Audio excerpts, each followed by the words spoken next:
brothers are coming in and joining. So, of course, for the Smash rule, we have the usual that we're getting familiar with.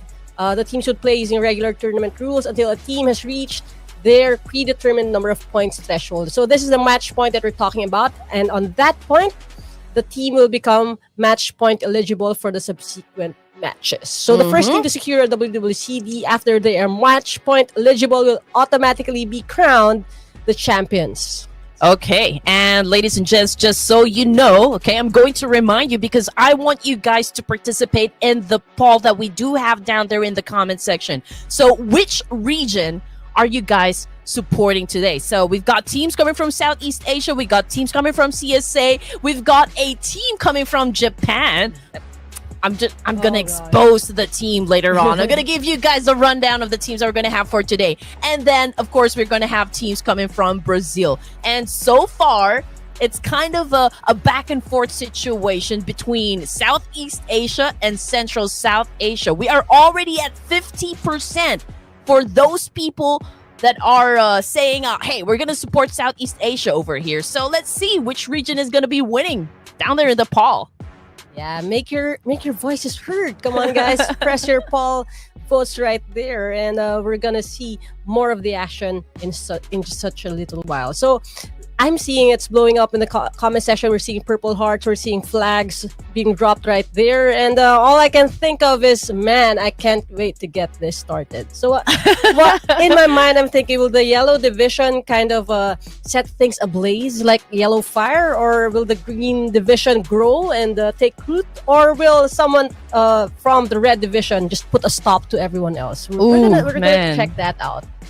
Well, all we have right now are questions, Coach Abby, because this is day number one of the playoffs, baby, and we don't even know what's going to happen. But to give you guys, of course, an idea which of the teams are going to be participating, Group Red, we've got Alter Ego Eras, RQ, we've got Club, we've got Horror Esports, the Purple Hearts. Make some noise down there in the comment section. We've got FaZe from Thailand, we've got MVKE, we've got D plus Kia and Alpha 7. Group Green, we've got Boom, Talon, Voin Donkey, A1, Four Thrives, Team Secrets, Yangon Galacticos, and Alpha Gaming. And over in the red, on the yellow zone, actually, we have Bigatron by Vitality, we have Gilly Squad, Vampire Esports, we have Nongshim Red Forest, King Trope Gaming, Sem9, E-Arena, D-Savior, and those are the teams that are going to be participating for the Yellow Squad. Well, just like I said, it's going to be an explosive night, so I just want to see you guys down there supporting your favorite team, supporting your favorite players. And before we even start the games, I would like to remind everyone, of course, to support Ruthless Hype Esports. Make sure that you guys have already hit that subscribe button so you don't go missing out on anything that is happening in the tournament and in the community as well. So on the screen, ladies and gents, we can see Alter Ego Eras, RQ, Claw Slayers, and Horror Esports. And you know what? I have been hearing a lot of stories going in the community. There's a lot of dramas. There's a lot of players, again, you know, transferring to another team. There are teams that are acquiring more players, preparing for the official tournaments, and of course the esports World Cup that's going to happen. You know, that's just around the corner. So we've got FaZe Clan, we've got the Vikings, we've got D plus Kia, the current PNGC champs, and of course the one and only, the dream team, Alpha Gaming. Or Alpha 7, sorry. Yeah, and the thing is, right now, as we're waiting for more news about the shuffling, we can just say, Siri, play every day I'm shuffling right now, because all the teams, there are so much movement across all regions, again, in preparation for the upcoming Esports World Cup and the major tournaments that are coming in. But until then, we have the joy and the privilege to watch them go head-to-head right here at Ruthless Hype Esports. And here we go. Another set of teams on the screen. We got Four Thrives, Team Secret, Yangon Galacticos, and Alpha Gaming. And as you all know, if you guys have been following everything that is happening within our community, we've got East joining Alpha Gaming tonight, ladies and gents. So I'm pretty excited. It's a great addition to the team, I can say, you know. As if, you know, Doc, Top, Ruthless, Jol, and Baron is not even like really strong. We have to add East into the roster. So that's going to be great. That's going to be phenomenal. I'm pretty sure about that. Bigatron by Vitality is also playing tonight, ladies and gents. GLU Squad, we've got Vampire Esports and D Savior. And I just want to say, if you guys have been following me as well on Instagram, we have I had an interview with one of their players, Federales, of course, the MVP from the Hong Kong Invitational Showdown. So I'm excited to show you guys, or like to let you guys into what we have discussed, during that interview. And you know what? We've got a team, coming from Korea as well, the NS Red Force. Yes, we have Bini, TZD, XZZ, and Doxy. Okay, these are names that have made their mark, even though Korea is still an upcoming region, a very young region, but they really did make a mark in the global scene. We have Kinotrope as well from Japan. This is the team that you are talking about, and we have to hype them up because they are the champs for Japan right now. And we have Sem9 and E Arena from South Asia. Yeah, I'm excited to see just like how Kinotrope Gaming is going to be performing for tonight. E Arena, they are currently the champs for PMC. Oh no, is it PMCL? Yeah. Oh, PMSL. Yeah, there's just so many letters inside my head right now, but you guys already know what I'm talking about. But tonight, since this is of course the Ruthless Invitational Showdown, I'm checking if we're going to see some pretty laid back moves, or we might see like such a great opening, coming from the teams. Everyone is gearing up for the official tournaments, especially for the Esports World Cup that's just around the corner. So I'm pretty sure we're going to see some interesting rotations, I can say, and maybe some classic moves coming from our veteran teams. Yeah, I don't know where you guys are watching from, but here in where we are at, it's starting. The rainy season is starting, so there might be a little warm-up thing coming up. But if there's anything that should rain down, it should be there should be like bullets raining down from heaven right when we say go. So if you guys are ready, I bet you guys are out there in the comment section, showing your pride and showing your like banners and emojis and whatever to cheer everyone up. But right here we have the rundown of our maps. For match 1, we have Erangel. Then we head over to the desert Miramar, back to Erangel for match 3, Miramar again, and then Erangel and Miramar. There's a clear pattern for all our 6 matches. Yeah, it's just an alteration, of course, between two iconic maps that we have in the competitive scene.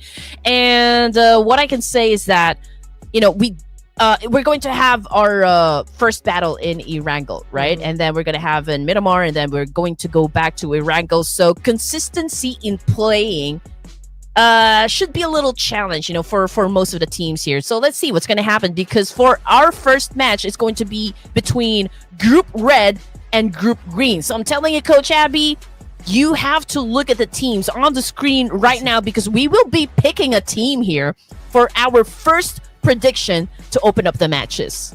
Oh, and this is going to be an Erangel, right? So, again, a good mix of different regions. And we're so excited to get things started. And we have previous champs from previous seasons too. So this is a part about Ruthless that's very ruthless, I might say. Having to predict stuff and throw your lot with the rest of the gang here. And I've been watching it from way back. And I'm so glad to participate in this prediction. So why don't you take the lead? I mean, you're the pro. Oh, no. Since it's your first time here in Ruthless, you're our special co-caster guest. You should take the first pick. What do you guys think, right? Coach Abby should take the pick first, right? Okay. So we have Group Green and Group Red. So for me, my first pick should be... Let me go with 4 Thrives for this one. Oh, I see a lot of love in the comment section way back. So I'm seeing the flag right there. So let's do that. 4 Thrives. Okay. I see you. 4 Thrives, no doubt. I mean, they were able to secure a slot in a lot of official tournaments. By the way, and I just want to put it out there, no sponsors, no coach whatsoever, but Four Thrives, man, they're doing such a great thing, right? They are literally thriving. Now, as for me, well, you guys already know, for our first match, I'm going to go with the Purple Hearts Horror Esports. Okay, so here's now we're seeing people spam with the Purple Hearts right now. Come on. What about you, production? What's it called right there? Oh, okay, that's Alpha 7. Okay. I'm seeing different regions, I guess. Going straight for the big boys, you know. Production's always like that. But Alpha 7, no doubt, you know, they were the team that actually topped the last season for the Ruthless Invitational Showdown. So I do understand why production is actually gunning for this big boys, right? Alpha 7. Four Thrives, they are, I'm telling you, they're explosive as well. As for me, Horror Esports, man, I felt the frustration when they weren't able to secure the top spot. You know, I felt like Sky, you know, he was so close at really getting that top spot, you know, for PMSL. But you know what? It is still a great thing. Just like what I said, you know, we cannot really discount the fact that Horror Esports done extremely well during that tournament, and they deserve the win. So yeah, I'm excited if Horror Esports will be able to get the first chicken dinner for the Ruthless Invitational Showdown. And of course, I'm interested as well if you guys would pick the right team. I would love to know which of these teams you guys are going to pick to get the first winner chicken dinner. I always love you guys to join in the conversation, to join in the fun, and let's just all have a great time. Definitely. We'll find out if Four Thrives will thrive, if Alpha 7 is the Alpha, and if we'll do hooray for Horror really soon when the match starts. And I'm seeing the comment section move along, and we already have 4,300 plus votes for our poll. Man, that is really good. Thanks for engaging, everyone. And I would also like to acknowledge, you know, fans from A1 Esports. You know, A1, whenever they play in a tournament, this is what I love about the community of A1 Esports, is that they stick to their team, win or lose. They stick with Sinister. And that is the kind of fandom that I want. You know, like, it doesn't matter. All they do is just really recognize the full-on effort, the energy the team gives into any tournaments. And I would like to give a big shout out to the whole fandom of A1 Esports. Welcome to the Ruthless Invitational Showdown. Definitely. We're also seeing some Indo pride right there. We have fans of AE and also fans of Bigatron making their love felt in the comment section. And some of you guys, I know if you're fans of the yellow group, you probably are like zoning out a little bit, but don't you do that, because you're gonna have to see how everyone else is playing and who has the momentum for when they face the teams that you're rooting for. Yeah, and we've got fans coming from BTR as well. Who else do I see down there in the comment section? We have APG. Oh, Proud CSA. Big shout out to everyone. So don't forget to invite your friends, of course, your family members, relatives, your special someone to come and join us. Share button. Yeah, come and join us tonight, because you just know that we do have the best of the best teams here from all regions. So again, we've got Group Red and Group Green for our first match in Erangel. And there you go. We do have 15 seconds before we kick things off. Oh my gosh, I'm so excited to cast this first match with you, Red Queen Andy. And also, Erangel is such a classic map. It's one thing to master all the nooks and crannies of this huge map, and it's also the I would say the furnace where gold is polished. All right, ladies and gents, this is what we have been waiting for. Get your guns loaded, because we are about to drop into the OG map of Erangel to start the hype, to start the action. What do you think is going to happen? Do you think teams are just going to go out guns blazing and just kill each other right on the spot? I mean, these are ruthless pros, right? So they have finger guns. I mean, fingers on the trigger right now on the screen, so they're mobile phones. So that's really, really nice. And I'm really excited the one thing about Ruthless is it goes beyond the region. So whatever the meta is for the region, this is one way to see if your region's meta applies to the global stage. So I'm really just excited. And right now we have a path going from west to east right now, and I'm so excited to see all the maps, all the icons on the map are scattered right now. Yeah, and we do have a lot of space down there over to the south side of E Wrangle, so I don't think teams will have a problem dropping to their favorite spot. I mean, most of the teams will definitely choose to just drop around the central location of E Wrangle. It's pretty accessible, with all the resources, all the villages and the towns down there on the map, and of course the vehicles. You know how important, having a vehicle in any tournament, it helps you really go from point A to point B unscathed. But then again, the initial circle chose to land down south, so this is gonna be epic. Right off the bat, we have first blood with D plus key of Fabian dropping an opponent right there as we watch No Fear getting some of the loot here at the area. So this, I guess, yes, Naya, if I'm not mistaken, and we're already seeing some action. So this is Talon versus Horror right here. We have on the death kill, we have Sleepy getting knocked down off the bat. So within 2 minutes, guys. Yep. And 1 for 1. Okay, so here's the thing. It's a 3v3 situation. Talon Esports actually also down here in Yasnaya. One of them is currently not down on the ground. Cool is... is low in HP, he's low in health, and he doesn't have any weapons with him just yet. Coming from the kill feed, though, it's 4 Thrives. They've got 1 player down on the ground. They're going up against APG at the moment, and T24, man, I'm still waiting for the confirmation to come through. But yeah, Talon Esports as well has been losing some of their members, so it's going to be a tough situation, for Talon Esports at the beginning of the match. Same goes for APG and Fourth Thrives actually going head to head right now, and Falak is really doing a lot of work making sure that his team survives. Ooh. Okay, knocked down right now, and we have Falak trying to put an end to this, and we have him facing off here. Sidestep, and we have 2 people right there down, and no kill secured right now, but Jol is very low on HP. Oh man, the sidestep through the window, and he was able to put down Falak in an instant. That was such a great 1v1 situation between those 2 amazing teams. I mean, Alpha Gaming and of course 4 Thrives.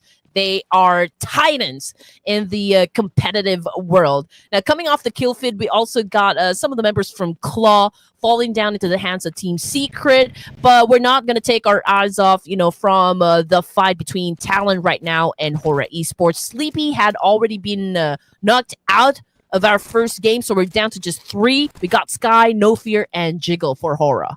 Yeah, definitely. So we have Talon right here looking into the eye of no Fear and Horror. We already lost 1 player for Aura, but things are not looking good for each team. Again, we are trying to if I was coaching a team, I would say that they avoid some skirmishes at the early points of the game, but again, that's the risk you have to take when you want to take a compound that has enough loot for your whole team. So again, 4 Thrives knocked out of the competition very, very early, but we also have skirmishes happening. Outer Ego right now also fighting against A1. Wow. Okay, so again, A1, not a very good start for them. Hitman had already been, sent back to the lobby here. And now we've got a fight happening between Talon. We've got Jiggle down on the ground. Sky as well, down to her last player for the side of Horror Esports. We're looking at Axel picking up his teammate here. Cool, okay, I think there is time to pick up his teammate, but what is No Fear going to do in this situation? Is he going to go for a pickup, or is he going to go for the kill? I think he is going to pick up Sky in this process. Okay, so we have the other members of Horror trying to get closer to No Fear right now, but that is a risk they're willing to take. So, outside... Whoa! That was so worth it. We have another vantage point here, and that is it. Talon is also eliminated in the hands of No Fear. No Fear living up to the reputation of being a a great play over here for Horror Esports. And now he has a chance to pick up his teammate. Although, unfortunately, Sleepy won't be joining us, for the first match this evening. But it's a good thing. It's a great show done by Talon Esports as well. Currently, over to the right side of the screen here, we've got Alpha Gaming now posting a total of 4 elimination points in the bag, followed by Horror Esports with 3, Team Secret with 2.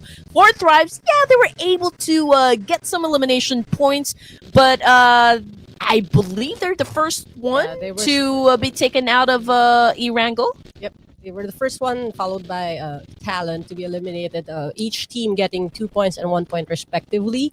So at least they don't go home empty-handed right now. But again, there's so much space in the map for everyone to move along. And again, at least 2 teams in the military area.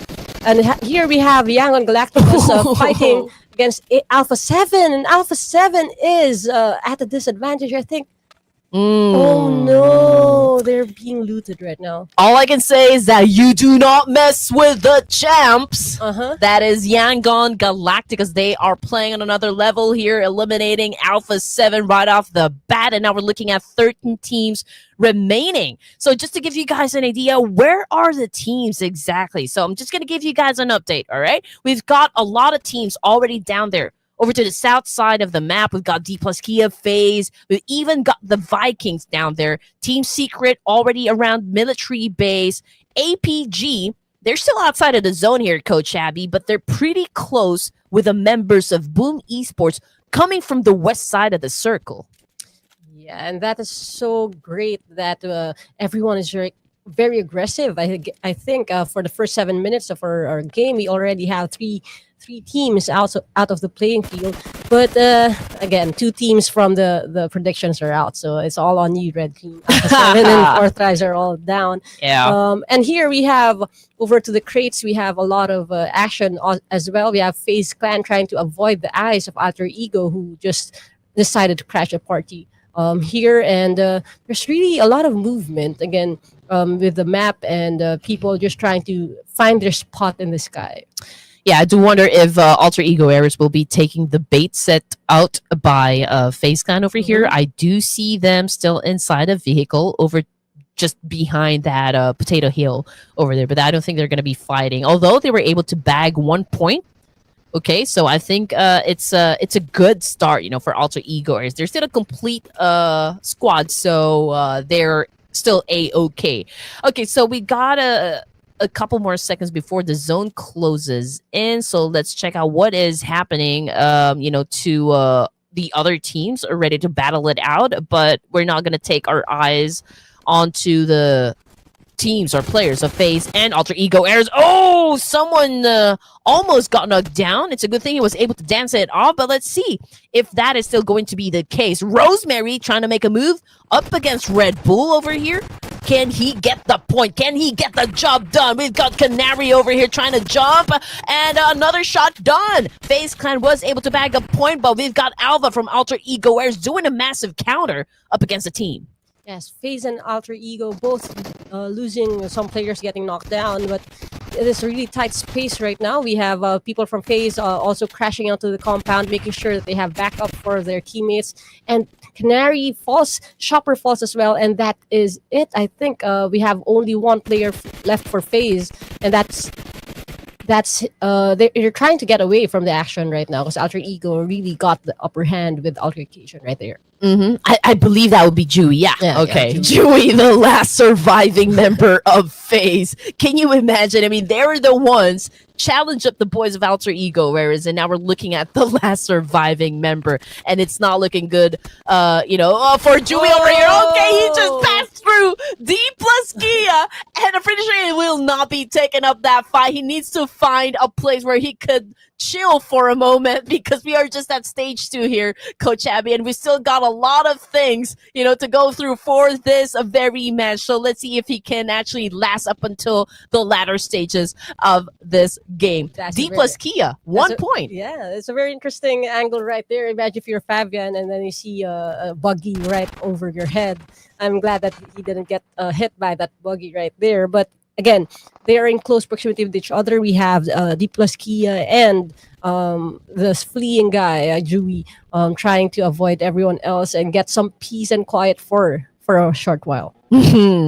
Okay, here we go. Just like what we predicted, it's going to be action packed right off the bat here, and the teams are not, disappointing their fans. Now we got Yummy over here on the screen, just waiting for Yangon Galacticos to actually pass through the bridge. Okay, this is such a great opportunity for Boom to collect as many points as they can, but of course they will have to do that without their other member. Of course, we're looking at three more players for the side of Boom Esports. That is still pretty doable. They have been training for this. They have prepared for this one. But let's see if Yangon Galacticos can make it out safe here. Can they make it out alive in this situation? Because right now, they're tanking the blue. They are tanking the blue and just taking their time before crossing the bridge. I think they know that a team is waiting for them at the other end, and they're just trying to wait it out, see if the other team relocates, and before they take the risk and cross the bridge. So we have Yummy again, who took his sweet time with his soda right there, and now is watching everyone with his car. And I know he knows where the Yangon players are located, but no one is trying to ever look at the trigger discipline. No one wants to start the fight. But the moment one bullet just leaves the barrel of the gun, I know there's so much action that's going to happen right across this bridge. Great anticipation coming from the side of Yangon Galacticos. This is, of course, champion material team. So let's see if Boom will be able to actually assume this points. But Yangon Galacticos, they are feeling it. They know that there's actually a team just staying there at the other side of the bridge, and they want to be careful. Just so we are looking at Romeo Boy trying to spot a player here from Boom Esports. The question is, can they actually eliminate at least, or like put down one player from Boom Esports to make it through the other side? Coming off the kill feed though, it's Voin Donkey versus RQ, and I do feel like we already have like a couple of members from RQs already down on the ground. Yeah, we have one player eliminated from our RQ already, and right now we're still watching the healathon between Yangon and Boom. But there's also a lot of things happening. So Donkey right now facing off against RQ over on the heal side, and they're really trying to heal up before they move and strafe across. And we have finally on the kill feed we have some action on the bridge too. RQ Lapar is down, followed closely by Ryu, and then here we have the actual results. Voin Donkey getting the best of RRQ during that skirmish. That was beautifully done by Razak. It was a 3v1 situation, and he was able to take them all out. Wow, what a performance. Now, looking back at Boom over here, we're still not done. Yangon Galacticos is still trying to find the most effective way on how to get through this bridge. Not just the bridge, though. Of course, get through Boom Esports as well. But yeah, both of the teams that we just mentioned, they're already tanking the blues. So I feel like Boom, they need to just stay out of the blue zone and just get safely to the circle. And that would be the perfect area for them to actually gatekeep Yangon Galacticos. Yeah, it's over on another zone, closing in 5 seconds. So definitely that's a wise decision. You can't really just sit and tank the blue for this stage. But there is movement, and look at the map. So we have 3 teams at least, Voin Donkey and Hora and Yangon still making their way to the blue. And we have action right here. We have A1 against Team Secret right now, looking each other in the eye and hiding behind the car. We have another team elimination right now. Alter Ego is out of the playing field, and they are exiting with 4 points. Great shot coming from Sinister, was able to bag the points, and now we're looking at Team Secret hit with 3 elimination points as well. They are over at the edge of the blue zone, so it's time for them to actually get a move on. And again, we're looking at 3 more plays onto the side of A1 Esports. The great thing that we are seeing them battle it out, for stage 4 here. As for Yangon Galacticos, I think the Blue Ripper is the one getting all the points here, to be honest. It's a total domination, however, coming from the side of Voin Dunkey. We're now looking at 5 points for this team alone. And just like that, Yangon Galactus wasn't able to actually pass through the bridge. They weren't able to challenge up the boys of Boom Esports. They just succumbed to the blue zone here, Coach Abby. Yeah, and that's a lot of waiting for nothing. Also for Boom only getting one elimination point up to this point. But here we have Wine Donkey trying to heal up before someone spots them in their hiding place. And Yummy right here for Boom Esports looking at the movement being made by Voin Donkey, trying to avoid the zone. And he's going to try and ruin the party and just hit on the vehicles right now. But everyone is spread out far and wide. So I guess that's the risk he's willing to take, showing his location to the rest of the Voin Donkey crew. But it feels like a Fast and the Furious movie right now. Everyone has their own vehicle and everyone's just trying to climb up the hill. But Sinister is knocked down. We see that in the kill feed right there. And we have some more action here with the Boom squad. Yep, that was Korea versus Bangladesh. D plus Kia versus A1 Esports, and Sinister right now already out of the game. That's 3 points for D plus Kia, and another one bites the dust. We've got Team Secret as well, also getting some points done here. We got Frankie getting hit by some stray bullets coming from the team surrounding them. We got Trang doing a massive spray up against D plus Kia here, but we can see also Smokes getting popped off just so they could conceal their exact location. You don't want to be the targets, for the teams that are actually surrounding them at the moment. And we are seeing the circle go smaller and smaller. So everyone's in a tight space right now, trying to find their place in this mountainside along with their vehicles. All right, here we go. Alpha Gaming back on the screen here. Boys and girls going up against Team Secret. We got Eason doing a massive fray up against one player. And now he was able to shut down not just one, but two. We've got East putting up a great show here, making a statement. Alpha Gaming already on the lose. Yeah, Alpha Gaming is really proving themselves here, showing some chemistry between Joel and East, securing all those kills right there. And here, close quarter combat, we have Joel falling into the hands of Team Secret right here. We have an elimination Team Secret actually killing points right there. Oh no, confirmation coming through. Jiggo already out of the game. Sky, no fear, has been shut down by D plus Kia. And just like that, Horror Esports with only 3 elimination points was taken out on stage number 5, which brings us down to just 7 teams remaining here, ladies and gents. So we've still got Voin Dunkey here topping the charts with 6 elimination points in the bag here. And now they're going up against Boom Esports. We just saw a high performing clutch coming from Ray Zach a while ago, and I want to see if they can actually make it up until the last match here for our first game to get that chicken dinner. But as for Ray Zach, right now he's currently on his knees. I do wonder if there will be time for Voin Dunkey to pick up their teammate.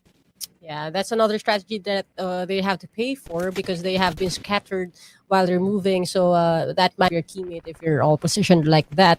But we still have Team Secret again trying to dance away the bullets, and Voin Donkey actually facing the wrath of Team Secret right here. So Zerus is falling.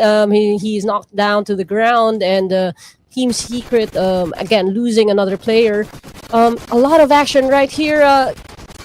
Okay, all we hear are bullets all around. Yummy is down on the ground as well. Zeta is down. So we have Voin Donkey and Boom also joining in and lighting up our kill feed. D plus Kia Nolboot takes someone down from MVKE. And again, this is the crunch time. 7 teams remaining, 17 players remaining. Ooh. And Voin Donkey takes down Zero as well with the headshot, nothing less. Again, we are seeing some grenades being thrown, and this is a lot of action right here. Into the smokes, Razak goes in, tries to secure the win and take down Boom Esports running low. We have Trang also falling down, and that is it. 10 eliminations for Voin Donkey. 5 teams remaining here. Okay, Boomy Sports got eliminated with only 2, and now we're looking at the final 5 teams remaining for our first match this evening, ladies and gents. D plus Kia, they do have the numbers. We got Vikings. I believe that was Superman that was taken out of the game. I think he took a kryptonite to the face. But we also got Voin Donkeys, of course, ranking at 3rd here as a team that could potentially get the chicken dinner, and that we got FaZe and A1. But of course, for Thailand and Bangladesh, we're looking at, their last surviving member. But Voin Donkey, man, do they have the momentum? Yes, they do. They already have 10 points in their pockets. Now, the big question is, can they secure the chicken dinner?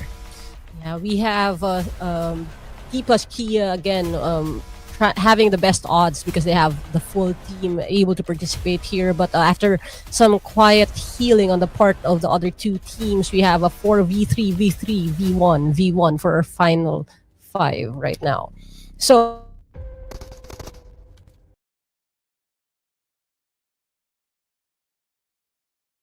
can just get shuffled off, but we hope to see a lot of action.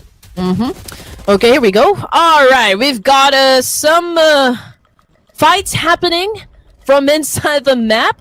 But I do wonder, okay, based on the team's location over here, Coach Abby, just to give you guys the picture, all right? D plus Key is still outside of the zone here. We've got Vikings. They're holding on to a compound here over to the north side, but I feel like D plus Key is about ready to challenge them up for that very compound. Voin Donkey, we got Potato. They are already in the middle of the map. They do also have a compound to themselves, but yeah, they're pretty safe at the moment. But Vikings, man, they are about to get into trouble. It's a Vikings versus D plus Kiev fight right here, and we already have 3 eliminations by Osal, and Fabian also knocks down Superman. So many action.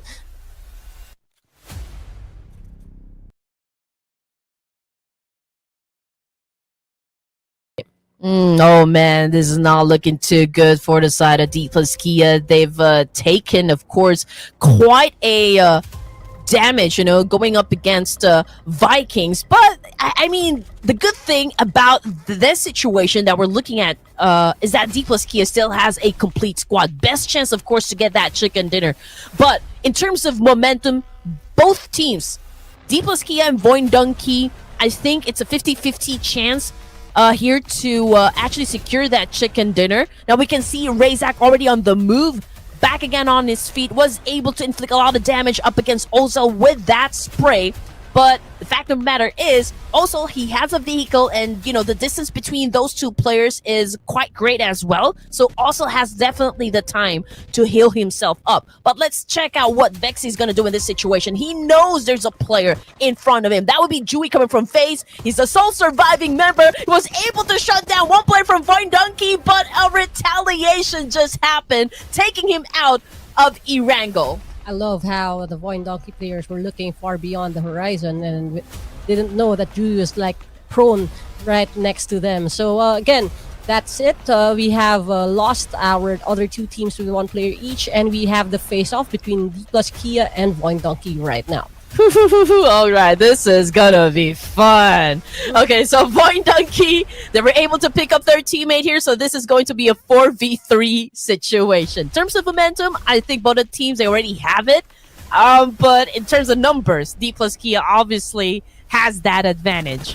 Okay, let's see what's going to happen. 10 points in the bag for D plus Kia. Now, Noble just opened fired up against Voin Donkey, exposing and compromising his location, so there's a need for him to change or switch angles. But just look at the minimap. Okay, D plus Kia will be coming from the north side. We've got Voin Donkey trying to dictate the pace of the game by controlling majority of the space inside the circle. But Fabian, oh man, he just passed through. But unfortunately, Razak has been brought down to his knees. D plus Kia might be the team to bag the first chicken dinner here, Coach Abby. Definitely 2 players knocked down, and only they're hunting down the remaining player that's up for Voin Donkey right now, and that was a run and gun secured. And Fabian really did well, and that is it. We have the first winner. We have D plus Kia securing the first chicken dinner for tonight. Okay, this is such a massive flex coming from the Koreans. 안녕하세요. Coming from, of course, our current reigning champs of PMGC. We've got D plus Kia securing the first chicken dinner here in Erangel versus Voin Donkey. But of course, hats off, kudos to the performance of Voin Donkey. I mean, ending the game with a double-digit score is a massive performance coming from the team as well. Especially seeing how many times they had to move forward and then get into the fight, move forward again. A lot of the spacing was created by Voin Donkey for themselves. But again, not taking away anything from the winning team. We have Nolbu securing 5 eliminations, Osal with 4, Fabian with 3, and Chips with 1. Again, a very evenly spread damage counter here for the whole team. And I would say that whole run and gun thing, the drive-by that they did at the last place or the last part of the battle was really, really nice. It was a show of aggression. Very unlikely for the Korean squad, I guess. But they knew that they had the upper hand and they had to go all in. Yeah. Well, of course, it's a great way to take the top spot in the leaderboard. Of course, D plus Kia is just showing what they can do inside the battlefield. I mean, it wasn't like a simple performance coming from the Koreans. It was a double-digit finish, and of course, plus a chicken dinner. That is that was a solid one. Now we're looking at, of course, all of the players back on the screen here, and EWC is just right around the corner. They do have a title to defend, based from what happened during the last official tournament. People are still kind of skeptical, with the kind of performance D plus Kia was able to pull off versus, of course, RC during that time. And, this is their chance, of course. This year is their chance to kind of solidify their position as one of the strongest teams, no doubt, in the region. And now, teams to watch for our Erangel map. We've got D plus Kia, obviously, Voin Donkey, and A1 Esports. And, of course, last but not the least, we've got FaZe of Thailand. Now, this is something new. Usually A1 Esports, they drop into the map and they kind of, they explode. They engage with other teams during the latter stages of the match. But it was a different tactics that we've seen so far coming from Sinister's team. It was an early engagement, and they were able to bag points here. I do want to see some more action coming from A1 Esports, so that's one of the things that I will be looking forward to, as we progress in this tournament. Now, we do have D plus Kia here going head-to-head with Voin Donkey for match number 1 here. Damage output, it is pretty outstanding. 2,126 for the side of D plus Kia compared to 1,756 set out by Voin Donkey. And this is what I was saying about Voin Donkey going through fire for that first match right there. We saw it in the amount of miles that they traveled. They also topped that one, and they also topped the stats for heals. That just means that there's so much clashes, so many altercations with different teams that age, and they do deserve that 11 points for eliminations that they had, because that's coming from different teams. Okay, they didn't do a lot of wipeouts, but every team that was in their path, they were able to eliminate and damage and avoid. Okay, I was already thinking, I believe it was Razak who won the MVP title, for this round. I'm just gonna say it out loud. If you guys tuned in late, you weren't able to see how he was able to take down not just 1, not just 2, but 3 members of the opposition. And this guy, he is just so ready and eager, of course, to put out a big statement out there and the audience for the Ruthless Invitational Showdown that he is ready to fight at any given time. And well deserved right there. We have 6 eliminations just from one singular player for Voin Donkey. So top performance for our game 1, we have Razak, of course, being the MVP, 6 eliminations. We have Nolbu following closely behind with 5 eliminations to his name. We have Osal, also from D plus Kia, with 4, and Alter Ego Alva with 3 eliminations. All right, so two members coming from D plus Kia, and of course we've got two players coming from Indonesia. Okay, that is okay, pretty great. And as for team contribution for the side of Razak, it's a little over half there, 54.55% with a total of 763 damage output. 642 damage output for the side of Nobu, 695 for Osal, and damage output, it's almost the same thing. Mhm. Like the gap is not really that wide, but Alva, I think, wasn't able to translate those knockdowns into a full-blown elimination point. Maybe that's why he only has like 3 points in his bag, or maybe, you know, the other team was able to bag that one. But match leaderboard, D plus Kia with a total of 23 points here, followed by Voindunky, the only two teams that were able to finish the game with a double-digit score.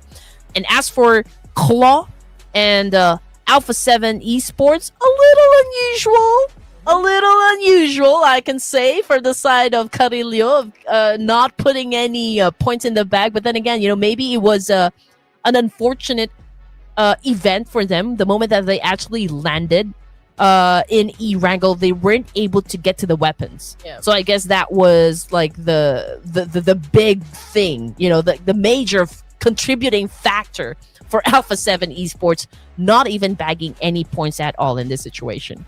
And as we can see, and as we all know, if you really are a fan of Pubg Mobile, especially in the esports scene, one big game can change the tide. So everything can still go topsy-turvy, and teams can still have their own way and qualify for our next stage, because we're still at game 1 right now. Look at the match stats. We have 103 throwables used. A little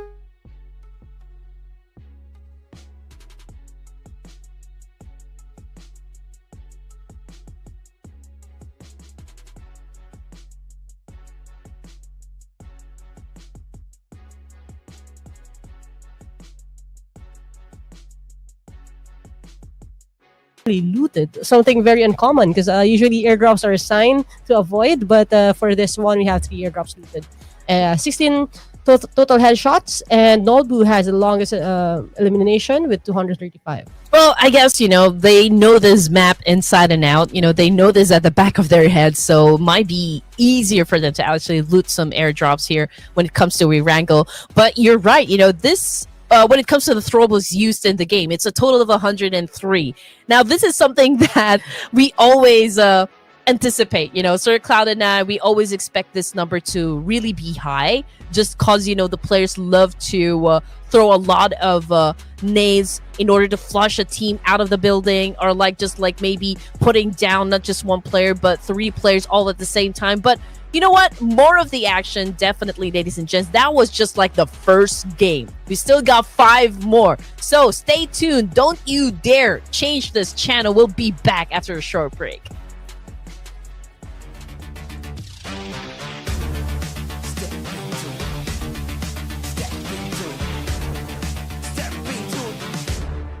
Step into the come on.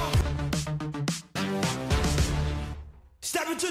Step into the ring. Step into the ring.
into the ring.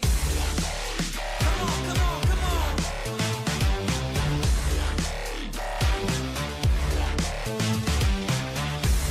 Let's go.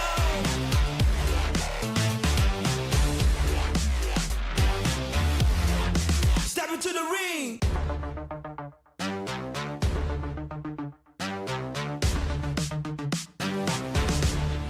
Step into the ring.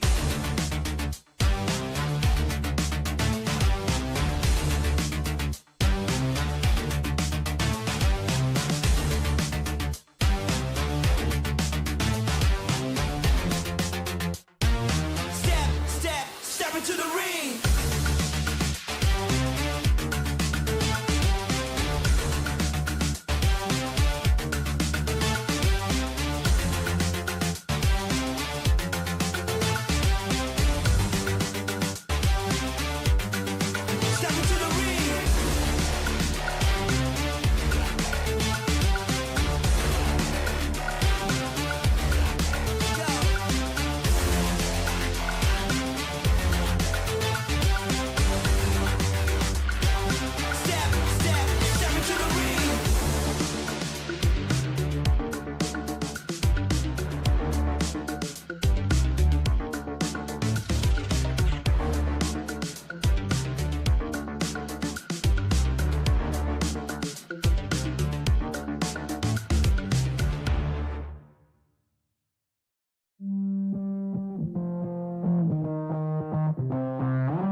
into the ring. Come on, come on, come on.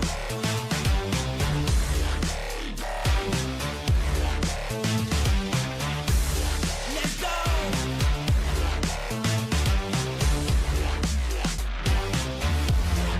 Step into the ring.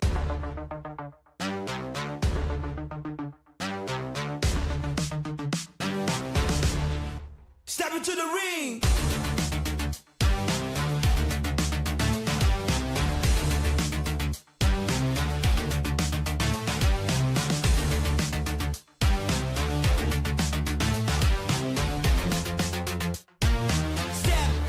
Step into the ring.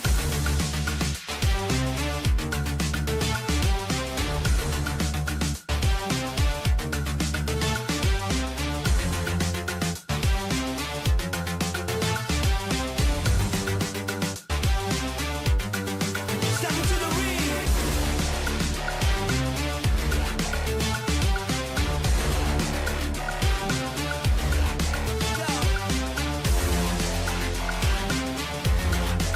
Go.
into the ring. Come on, come on, come on.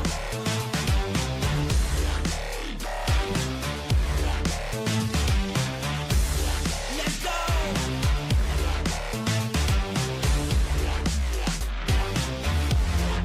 Step into the ring.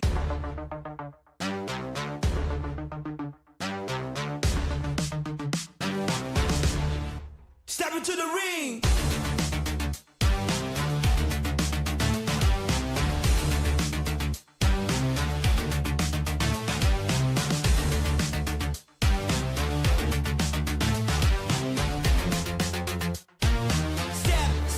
Step into the ring. Step into the ring.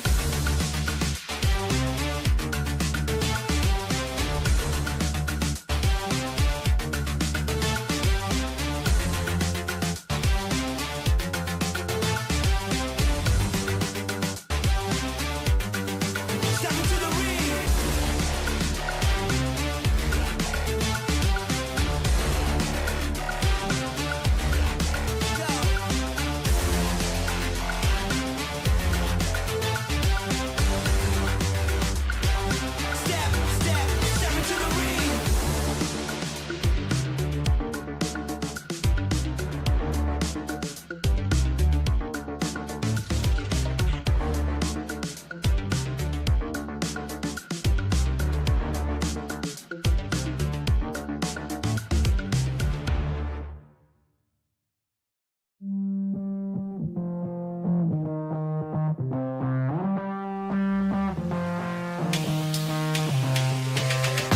Lights out. I got a feeling, but I can't shout. I got reasons, but I'm all out. No rest for the weekend.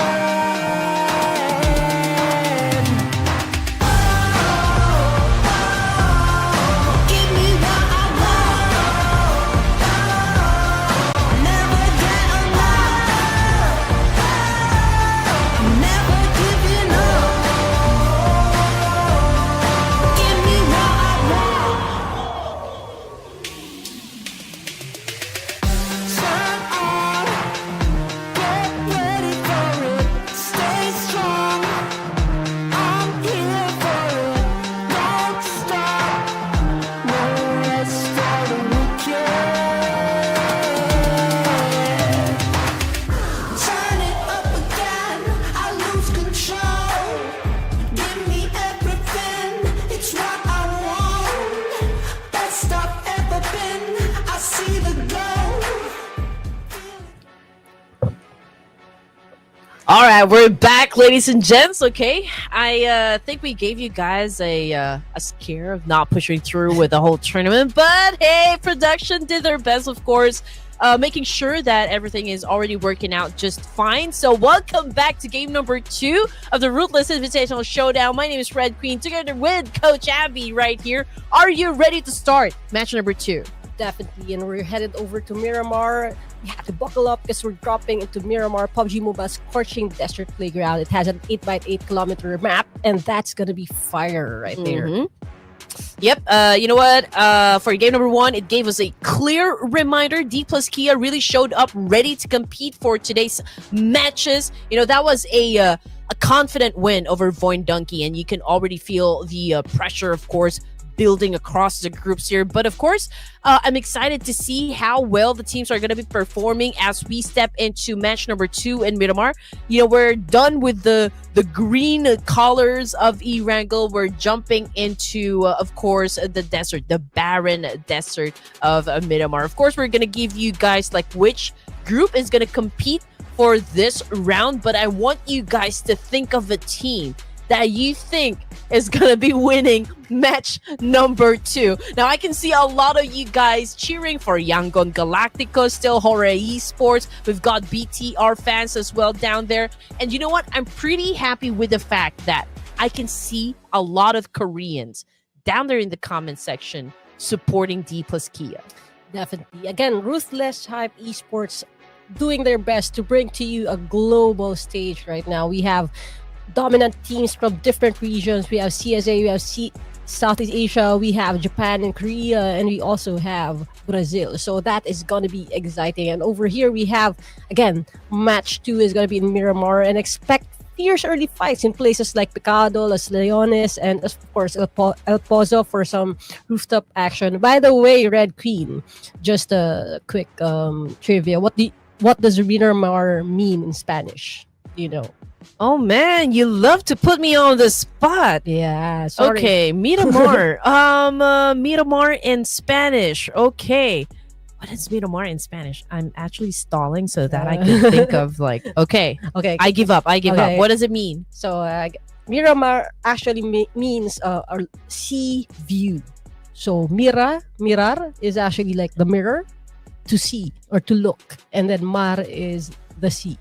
So that's why it's a seaside view for Miramar. And let's see, we will see a different kind of action right now as we're headed over to the All right. Miramar map.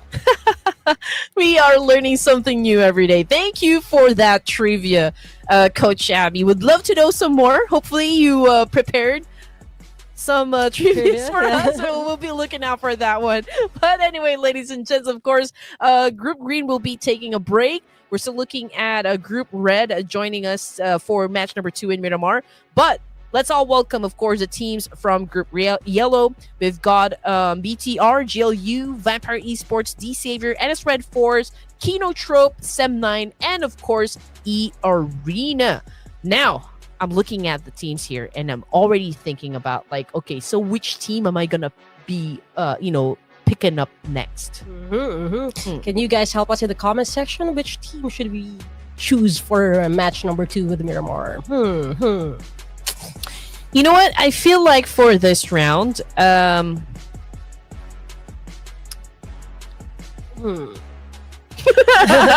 hard to decide. it's so hard. But yeah, let me just give a huge shout out to our boy from Bigatron by Vitality. So I'm gonna lock in Bigatron by Vitality right now for the sake of Federales. Oh man, we're gonna do okay, that for this okay. round, yeah. I get it. Mhm. All right. So I already chose Aura, for our first match. So this time I feel like I'm gonna go with Alpha 7. Alpha 7. So for Coach Abby, it's going to be BTR, Bigatron. Yes. Okay, here you go. Okay. Wait just a minute. Why is it says down there at the bottom, experts prediction? What? Production doing their best to proclaim themselves as experts right now for well, to be fair, they've been winning a lot of the predictions. For yeah, the past well, that is season, true. so That let's is give true. it to them. Okay, fine. Experts The prediction it experts is. call out Alter Ego for Miramar right now. So that's it. We have Bigatron, Alter Ego, and Alpha 7 for round 2. Yeah.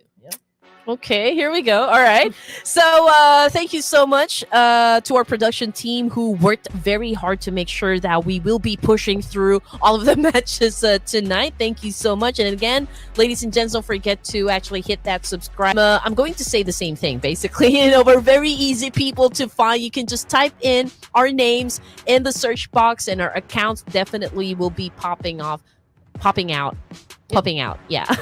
Very easy to find. By the way, shout out to the people in the chat. Thank you for your patience. We are very much trying our best to give you a very great production right now. If there are any technical difficulties, please exercise some patience. Understand that we are working with global teams, so there are some things that we have to work out on the production end. And yes, if in case you guys are tired of hearing my voice, okay, fine. It's just me hyping it up and really getting excited at all of the clutch. I'll just do it like this. The funny thing, they're actually spotting Goku behind you. So we've got people with sharp eyes right there in the comment section. Is that Goku right there? And Yeah. in fact, that's Goku and Trunks, I think. Yeah. Yeah, just so you know, Trunks is actually my first boyfriend. Oh. Yeah, like he's my favorite Dragon Ball Z character, and of course Goku. For the villain side, I like Frieza. Yeah. Who do you like from Dragon Ball Z? I guess I'm a Gohan fan. Also because I like Gohan the food, the Japanese food. So Are you Team Goku or are you Team Vegeta? I'm Team Majin Buu. Oh! Hey, for the chubby, cute Majin Buu fans out Yeah. there. But if he gets angry, you better stay out of his way. Yeah, we You gotta- know, we gotta go he for the won't be pink fluff. cute anymore. Mhm, But yeah, I got Dragon Ball Z and of course Thanos' gauntlet over there, which if I used, snap my fingers, all of the teams will be wiped out completely from inside this lobby. But anyway, okay, getting back into the gameplay. And again, just like I said, we've got a lot of like great teams, titans in this lobby, and to be able to dominate such lobby, it will take, of course, like a great thing, like a massive performance. To be able to end a game with a double-digit score is phenomenal already. So I am expecting, of course, teams like A1 Esports show us a little bit of their aggression, for this tournament. I would love for them to dominate the leaderboard. I would love to see the prowess of Yangon Galacticos. I would love to see BTR, of course, really retaliate inside the battlefield, because we know this teams, Coach Abby. You are pretty much updated with everything that is happening in the competitive scene of PUBG, and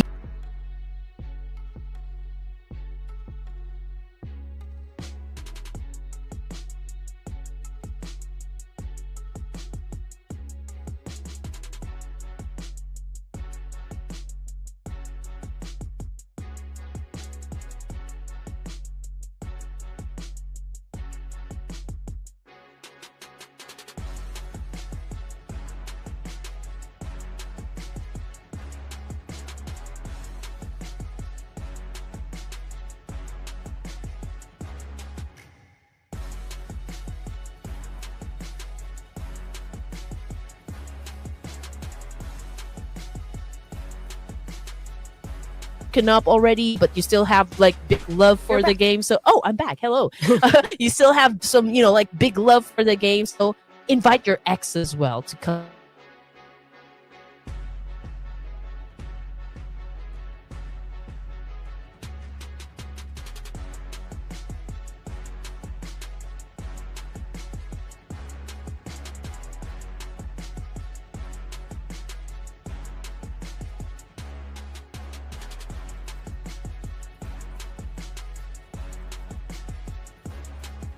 especially with everything that's been laid down, and we have all the teams. We want to make sure the ping checks are good and everyone's ready before we head over to Miramar. And we are doing just that, and we are ready to get into the action right now in the sandy desert area of Miramar. Let's see who gets their pick in the map. Who's heading to Picado, who's heading to Los Leones, who's getting to El Pozo, and let's see who gets their choice with the vehicles as well. And of course, let's see if the so-called experts will be winning their prediction for this round. But anyway, okay, here we go.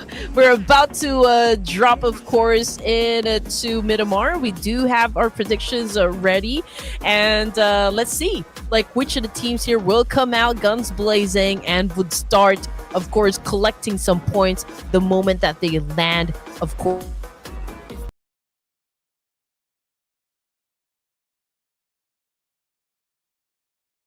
In here, Coach Abby. Los Leones is down there, and as you all know, Los Leones is one of the big areas that we have, for this map. So I do wonder if we're going to see at least 2 teams down there, or maybe 3 even. Of course, the usual suspects. We'll definitely see some teams drop in Monte Nuevo, probably in El Pozo as well, in San Martin, and of course Picado. Okay, Picado is definitely a hot drop when it comes to Neymar, and we always love to see a great Picado fight. Yes, definitely. Yeah, and who's gonna take their pick when it comes to this hot drops that we have? Okay, we have on the screen, we have Vampire Esports starting to loot up and really gather all the resources they can find right here. But no action so far just yet. We have people dropping still from the skies. Here we have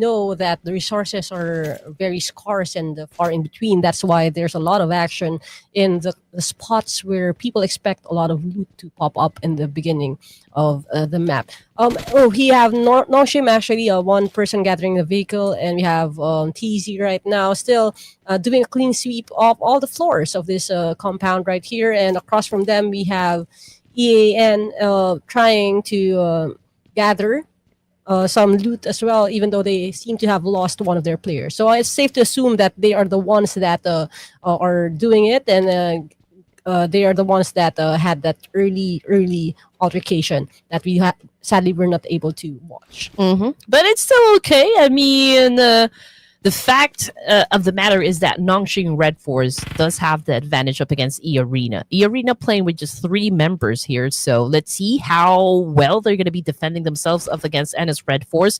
We all know that NS Red Force is also like a force to be reckoned with in terms of PUBG. So let's see if E-Arena does have an effective strategy here, ready to go up and dominate the boys of Nongshim Red Force. So far, no movement at all coming from both of the teams here, although Joker is just right behind that concrete wall. He's not moving a muscle. He doesn't want his location compromised.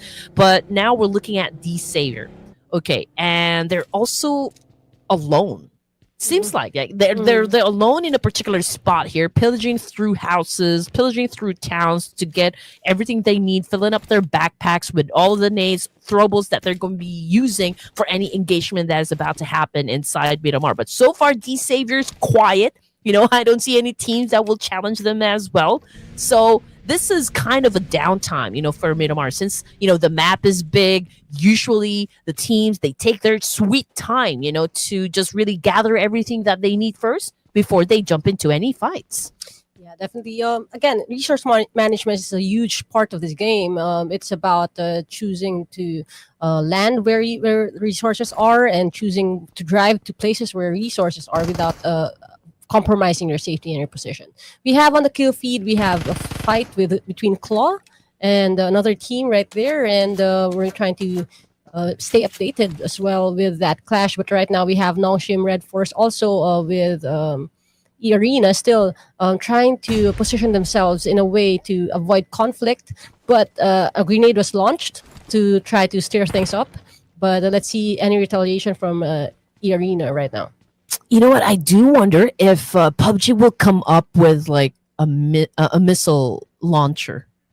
That could be fun, right? That could be fun. But anyway, that is just me, you know, like maybe dreaming and like maybe wondering, imagining things, you know, to happen inside PUBG. But so far, again, we're still waiting for the arena and of course NS Red Force to find you know, just like really to collide and get through the exchange that we have been waiting for to happen. But no movement whatsoever. Nobody wants to do any reckless thing here. Nobody wants to even leave their buildings because they know the moment that they do, they're going to expose themselves to the opposition and give away a point. With what we're seeing right now, people are still trying to find their place in the map. But Alter Ego already lost, I think, one player. Yeah.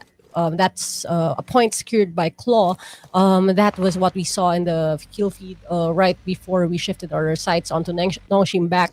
We have Vampire Esports getting to their vehicles, trying to look for the second place to maybe loot up and check out what's in store for them. Again, we have on the leaderboard D plus Kia dominating with a clear lead at 23 points because they secured the first chicken dinner, but that is for their group as well. That's red, the group red. But right now we have red and yellow on the board. So don't be confused with the number of zeros there. It's because yellow team is just joining the fray. Here we have Claw raining down bullets at the fleeing KN Mark right here, and he is down for the count with his vehicle in tow. And to secure that kill, we are seeing a throwable being launched. Did not damage the knocked out player, so we are still seeing some more action between RRQ and I think that's Vikings as well. They're fighting on another side of the map. Yeah. it looks like Mark won't be living a mark here in Miramar as he had already been sent back to the lobby here. And now RQ. Okay, that was such a good shot coming from La Par. I think he was able to bag a point for himself. Now RQ now posting a total of 2 points in their pockets. But you're right. I will acknowledge what you just mentioned a while ago, Coach Abby. D plus Kia already at 23 points here.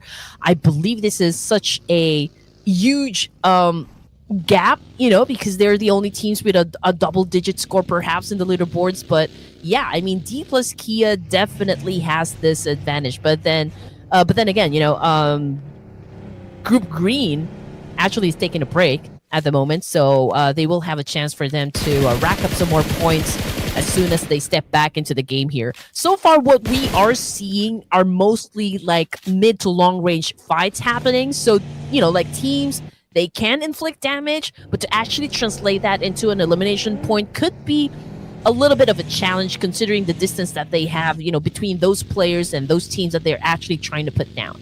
Well, actually, for the next zone, it's going to be interesting because a portion of the map or the safe zone is made out of water. So we are expecting a lot more action as people are trying to get into the safe zone for the next stage.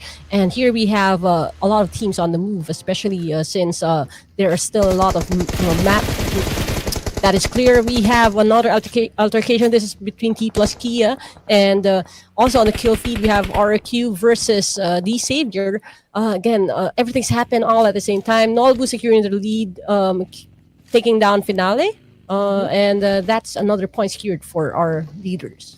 Unfortunately, though, for the side of the Japanese team, 2 casualties already, and could be hard for them to actually get to the latter stages of the game in their current situation because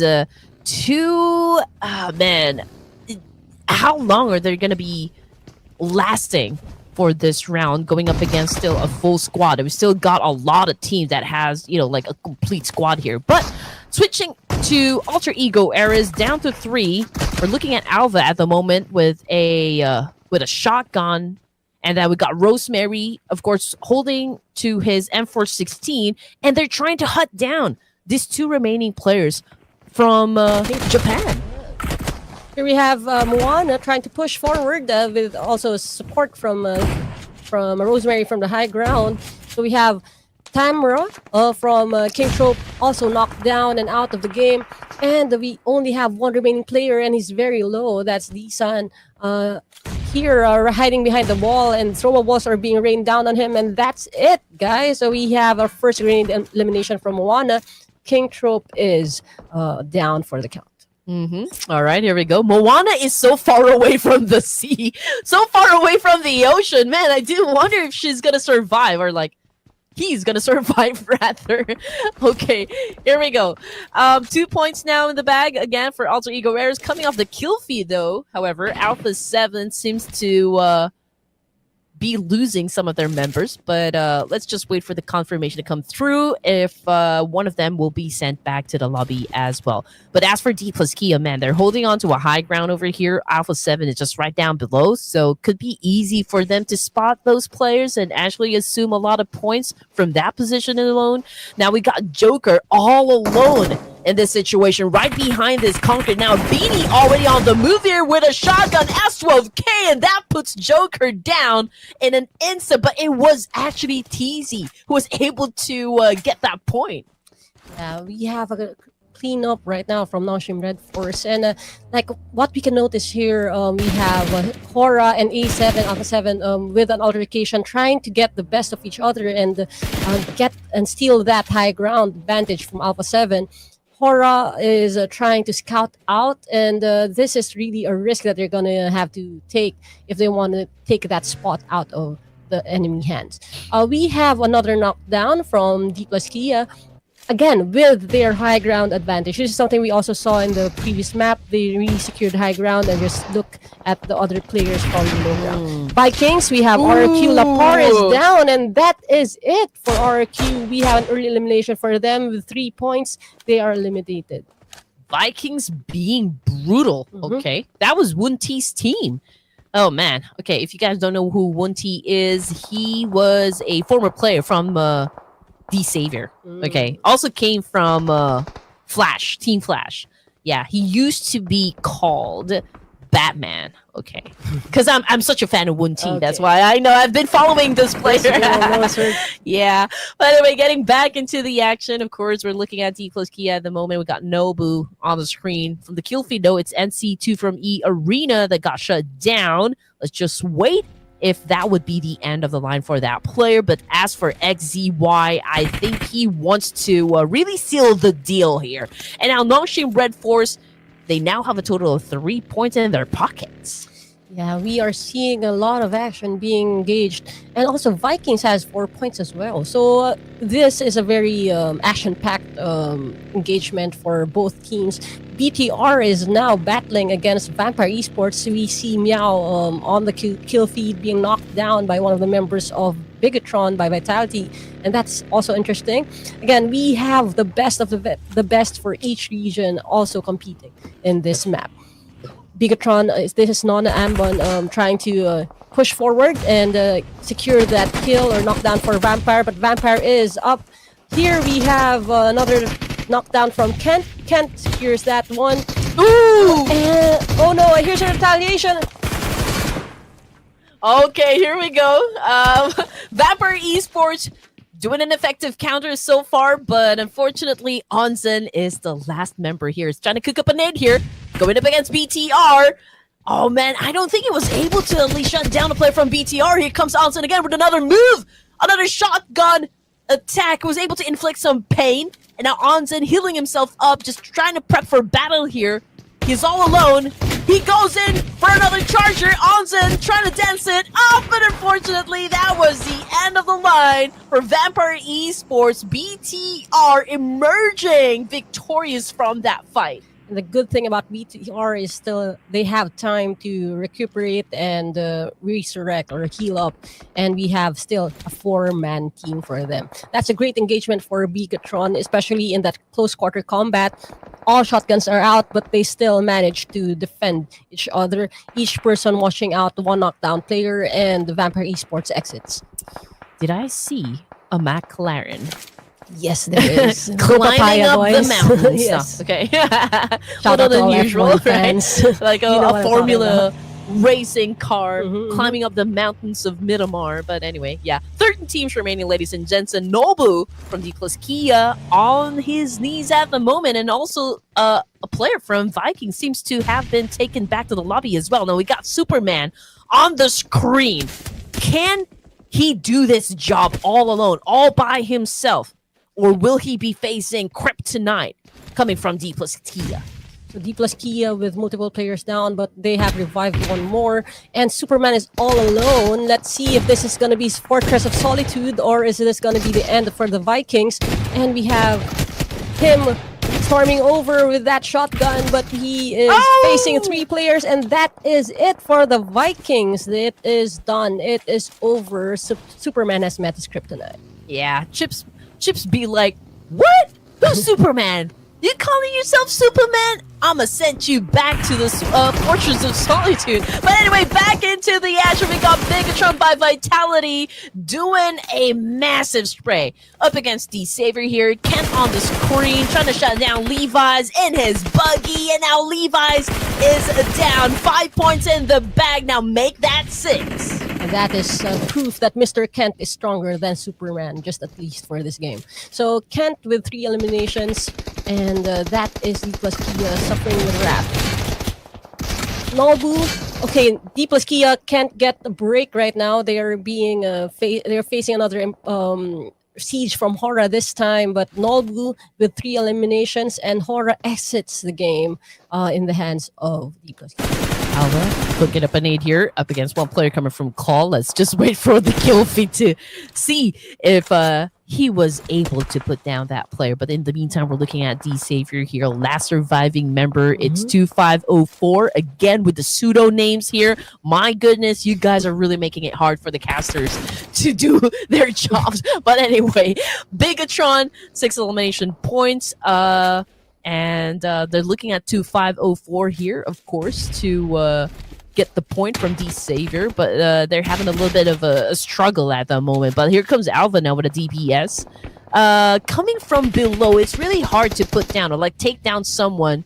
Like if they do have that high ground advantage, but let's see if they can make a great maneuver here up against Claw. We're looking at Unstoppable with a UMP in his hands. Can he get the job done here? But oh, Alva with an awesome move, with an awesome counter, with a DBS shotgun. We all know how lethal this weapon is.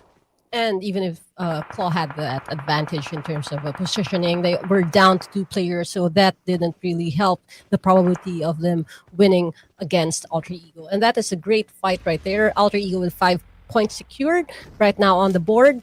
But D plus Kia also still dominating with 8 eliminations, followed closely by Bigatron with 6.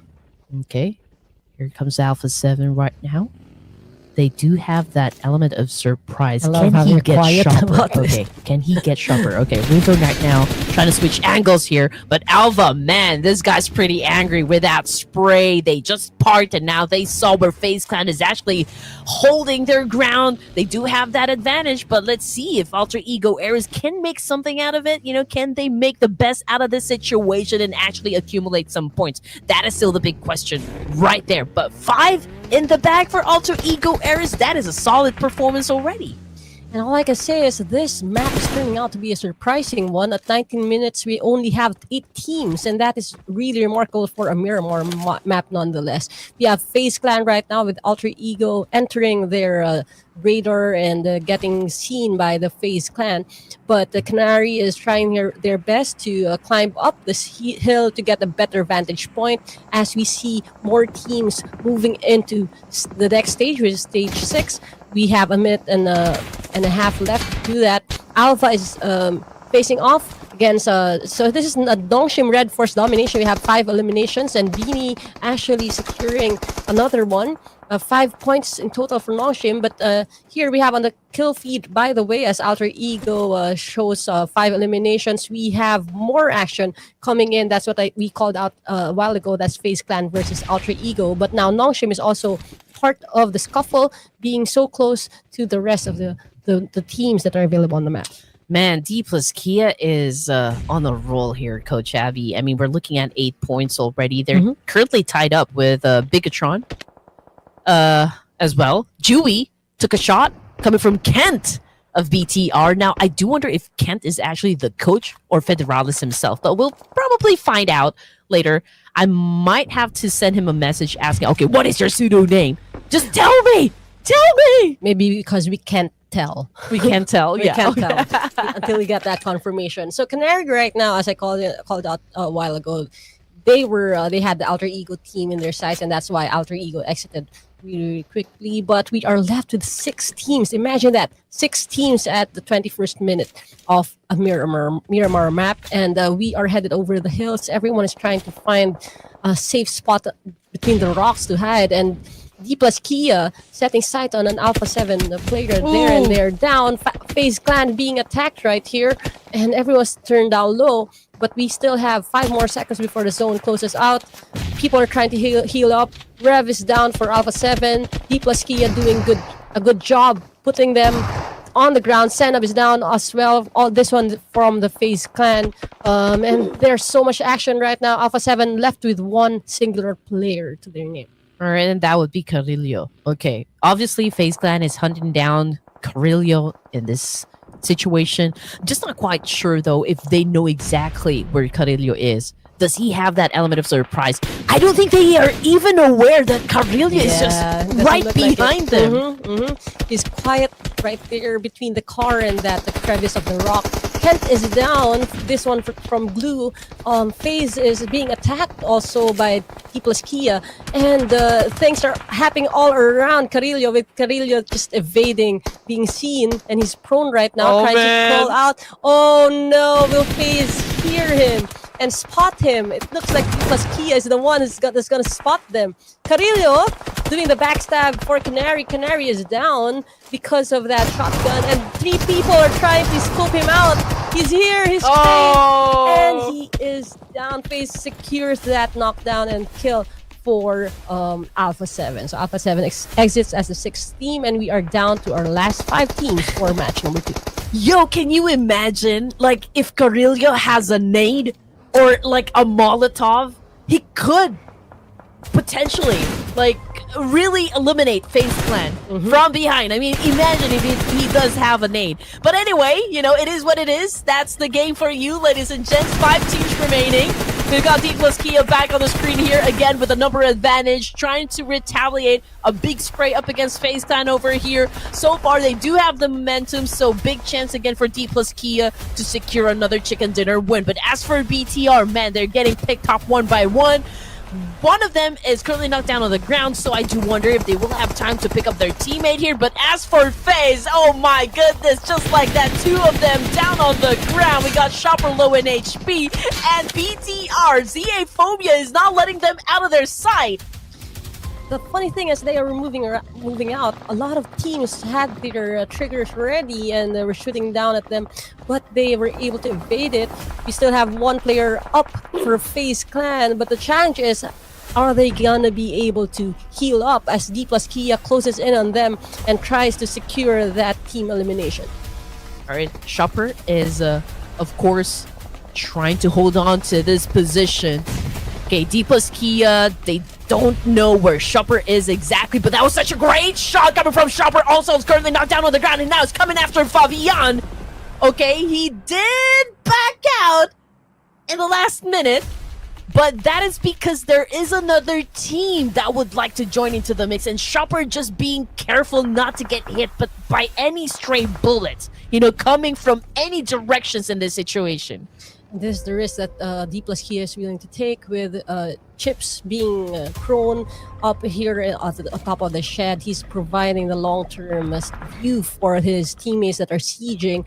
But as we saw, BTR also had FaZe Clan in their sights, but now Sam9 is joining in the mix. Sam9 actually knocking down one of the players from Bigatron, and that's a risk because of the bullets that they unload into FaZe Clan, revealing their position.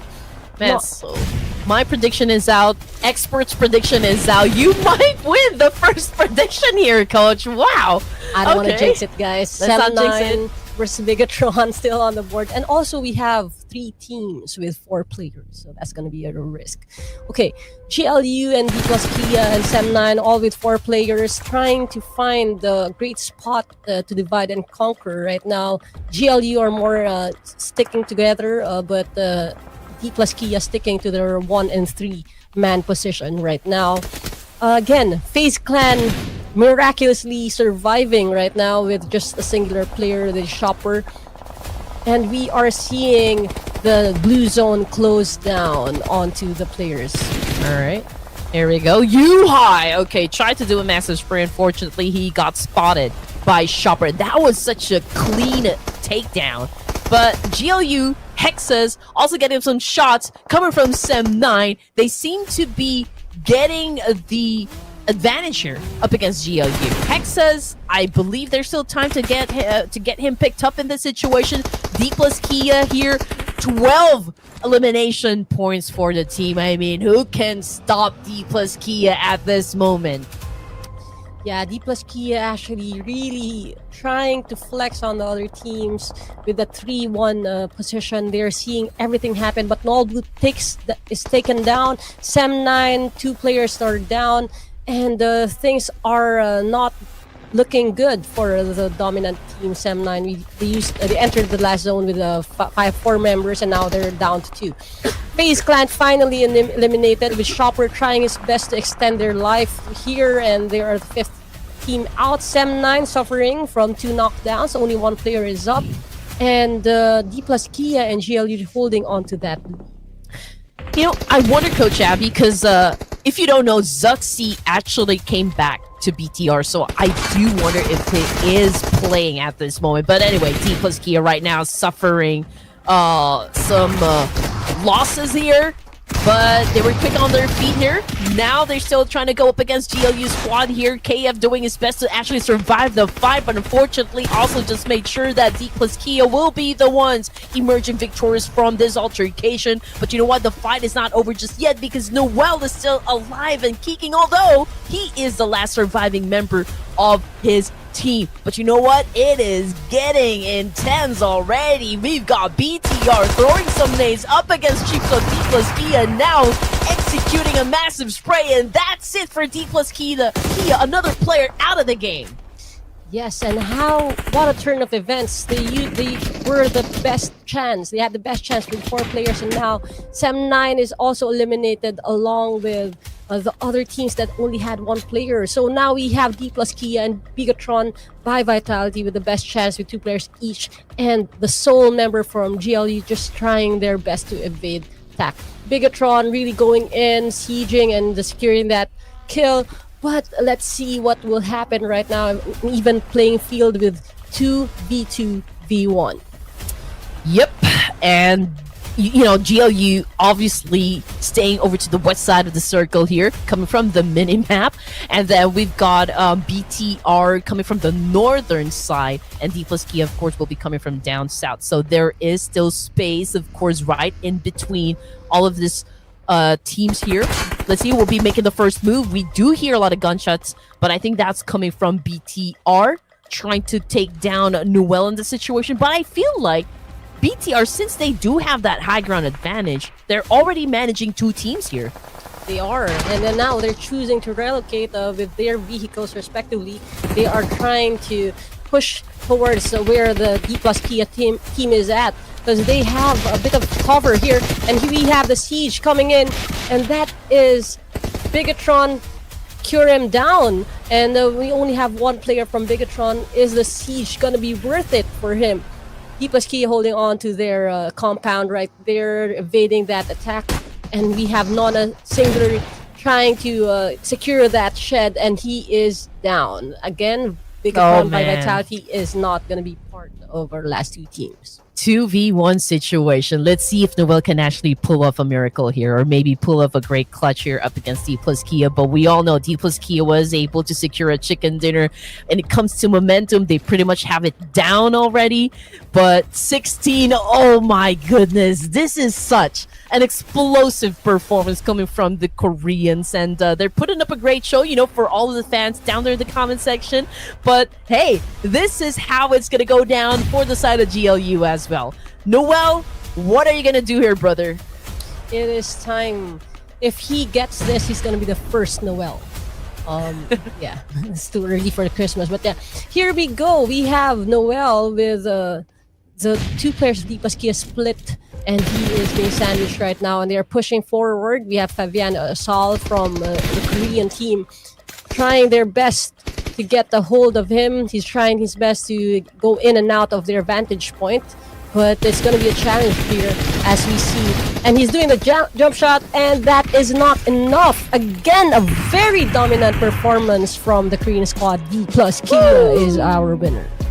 Back to back, winner, winner, chicken dinner. Bring your friends, because we're down for some Korean barbecue. There's something very spectacular about Korean fried chicken. So that's a new KFC right now, Korean fried chicken.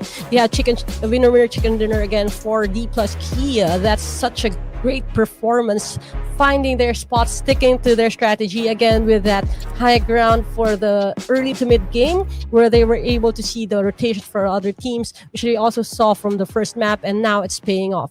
We have the team stats right here flashed on the screen. We have Fabian with 6 eliminations, Nolbu with 6, Osal with 4, and Chips with 1. All I can say is that from the get-go, I think, you know, D plus Kia is pretty much on point with their rotations, with like teams they engage with. And D plus Kia right now, the fact that they were able to pull off like a back-to-back winner chicken dinner only goes to show how effective their strategy, their chemistry, their synergy as a team, their overall team composition right now is really working to their advantage. And my only question is, they do already have that gap in terms of score, right? In terms of points in the leaderboard. Who can stop D plus Kia right now? Well, one way to stop them is to not have them in the next few maps. Again, they played the first two maps, and for both maps, they have the first rank and multiple eliminations, double-digit eliminations as well. So, really heads-up play from the Korean squad, and that is a great challenge to pose on the other teams as well. On here, we have the teams to watch. Of course, D plus Kia with the top stats there. Then we have Bigatron, GLE Squad, and FaZe Clan. And you can see that with the travel distance, again, D plus Kia knowing just where to camp and set up their headquarters and then pick off the teams that's surrounding them. They have the lowest travel distance, but we have Bigatron and GLU really having their way in terms of the map, traveling from one point to another. As you can see, even the last circles, Bigatron was really sticking to their vehicles and trying to move all along and finding their spot in that circle. So that's really nice. And yeah, this is the risk that comes with navigating the hills of Miramar. You know what? I feel like we should also like give props to that last surviving member coming from GLE squad. I mean, he held on to his position for the longest time, you know, trigger discipline. I think he let BTR and D plus Kia fight it off before he actually decided to, okay, it's now time for me to join into the mix here. But, you know, it's overwhelming, of course, dealing with two players and you're alone in that situation.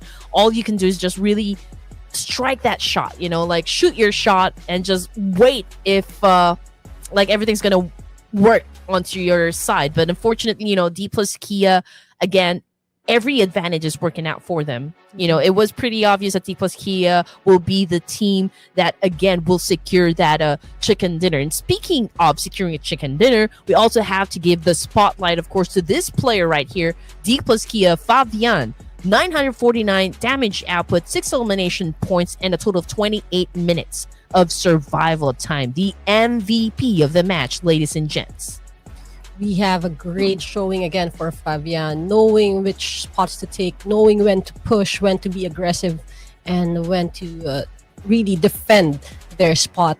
That last siege by Bigatron, taking that risk to try to steal that shed away from D plus Kia, backfired, but it was really a great strategy for D plus Kia to really switch over, and one person was out of the shed when they did the siege. So again, this is a really sharp strategy coming in for D plus Kia. And of course, I'm pretty sure that everyone watched the Hong Kong Invitationals, right? And there was that one point wherein, of course, BTR Federales was able to eliminate the squad. Like, it was a wipeout. With that nade that Federales threw, he completely wiped out the current reigning champs of PMGC, which is, of course, D plus Kia. And I wonder if something like that would also happen, you know, for this tournament. That would be great, you know, honestly speaking.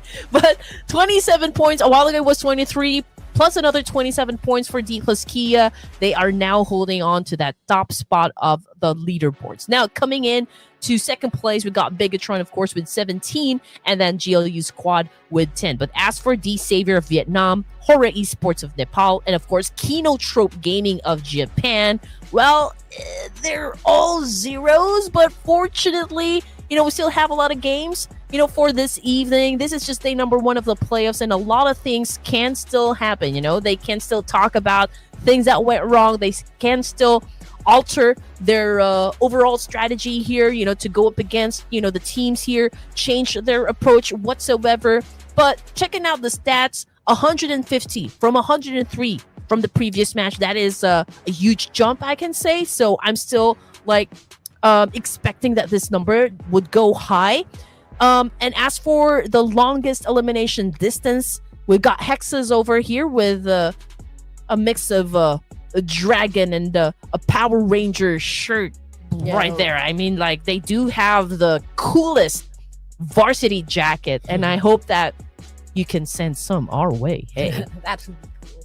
Oh, by the way, again, a clean 50 points for D plus Kia at the first 2 matches, after the first 2 matches of our night. We have, again, on the second spot, we have Voin Donkey, who only participated in the first match. Bigatron by Vitality, 17 points. So also, only participated in the second match, and then we have FaZe with 7 and 8 for 2 matches. So things are just settling in. We have no idea how the rest of the night will go, but again, a very dominant win indeed for D plus Kia, making sure that they're the top of the red group as they battled against the green group and the yellow group as well. And yeah, this is of course a round robin format, so there are teams that haven't played their second game just yet, so that explains why we do have some teams here still with a 0 for their number, but still a-okay. It's not how you start the game, it's how you finish it. So playoffs are more like an endurance competition, you know, for the teams here. And again, we're looking at the top 18 teams that will get that golden ticket to proceed to the grand finals. And so far, again, you know, D plus Kia is the apex predators, you know, at the moment, you know, topping the charts with a total of 50 points. So we are still expecting a lot more actions to happen. You know, we've done Erangel and Miramar, and I can say that, you know, it's a fast-paced game for both of the maps here, but I feel like you haven't paid your bills as well, Coach Abby. Okay, there you go. Yeah, again, it's a wipeout, it's a blackout for some of the other teams, and I hope that everyone can just get their momentum as well. So just like that, the Battlegrounds already brewing with a lot of intensity. We have seen calculated chaos, clutch plays, and a whole lot of fire from our Ruthless contenders. But hold your loot, we're just getting started.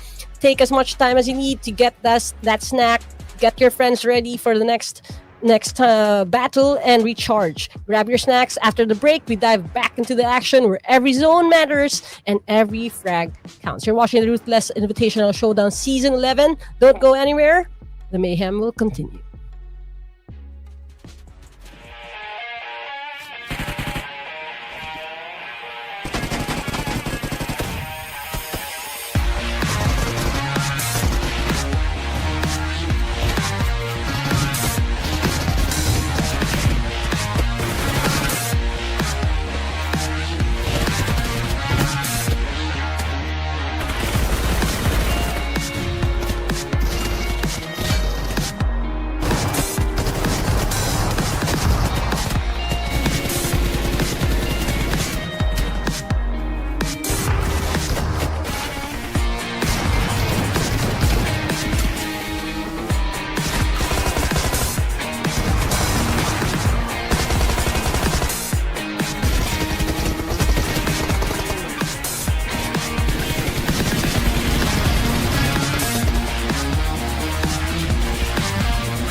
And we're back. You can't spell OPA without OP.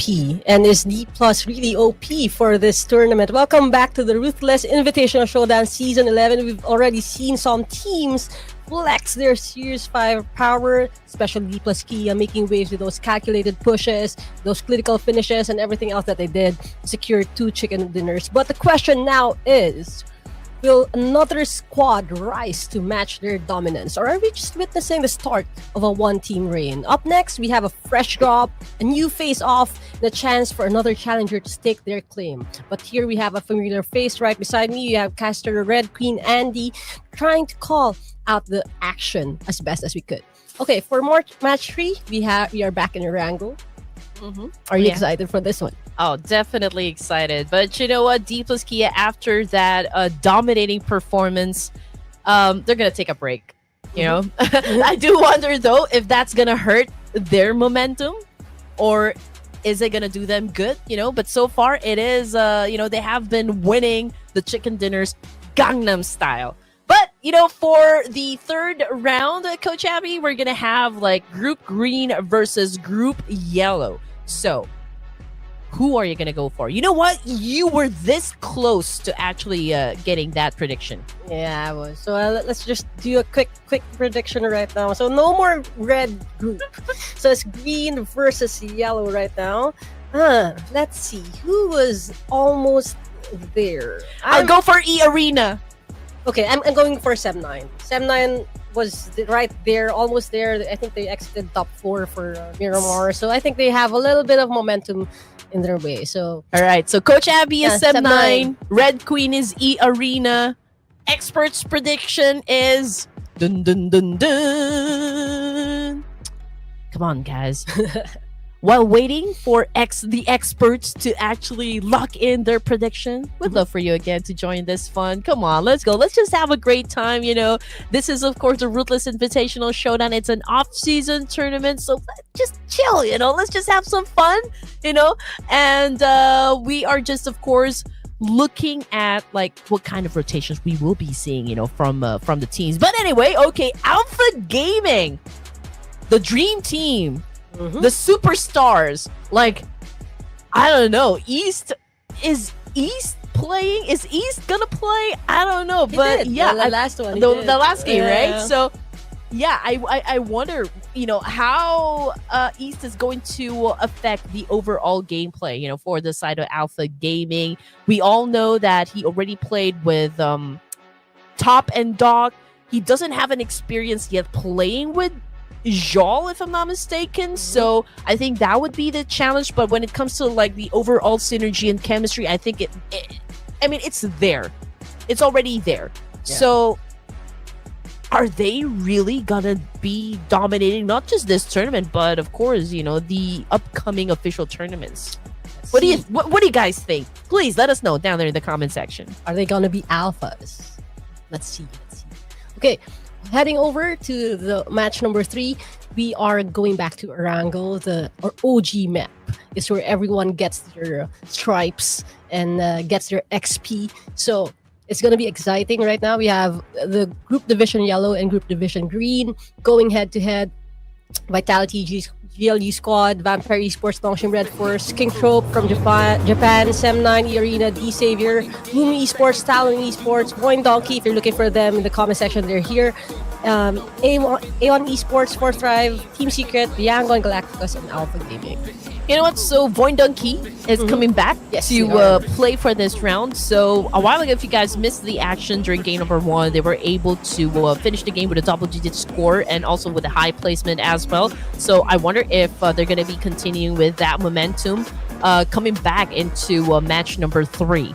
Now, we're just going to pay attention to the players, of course, popping onto the left side of the screen here. The top players for day number 1, we've got, of course, Nobu top in the charts here with the most number of headshots.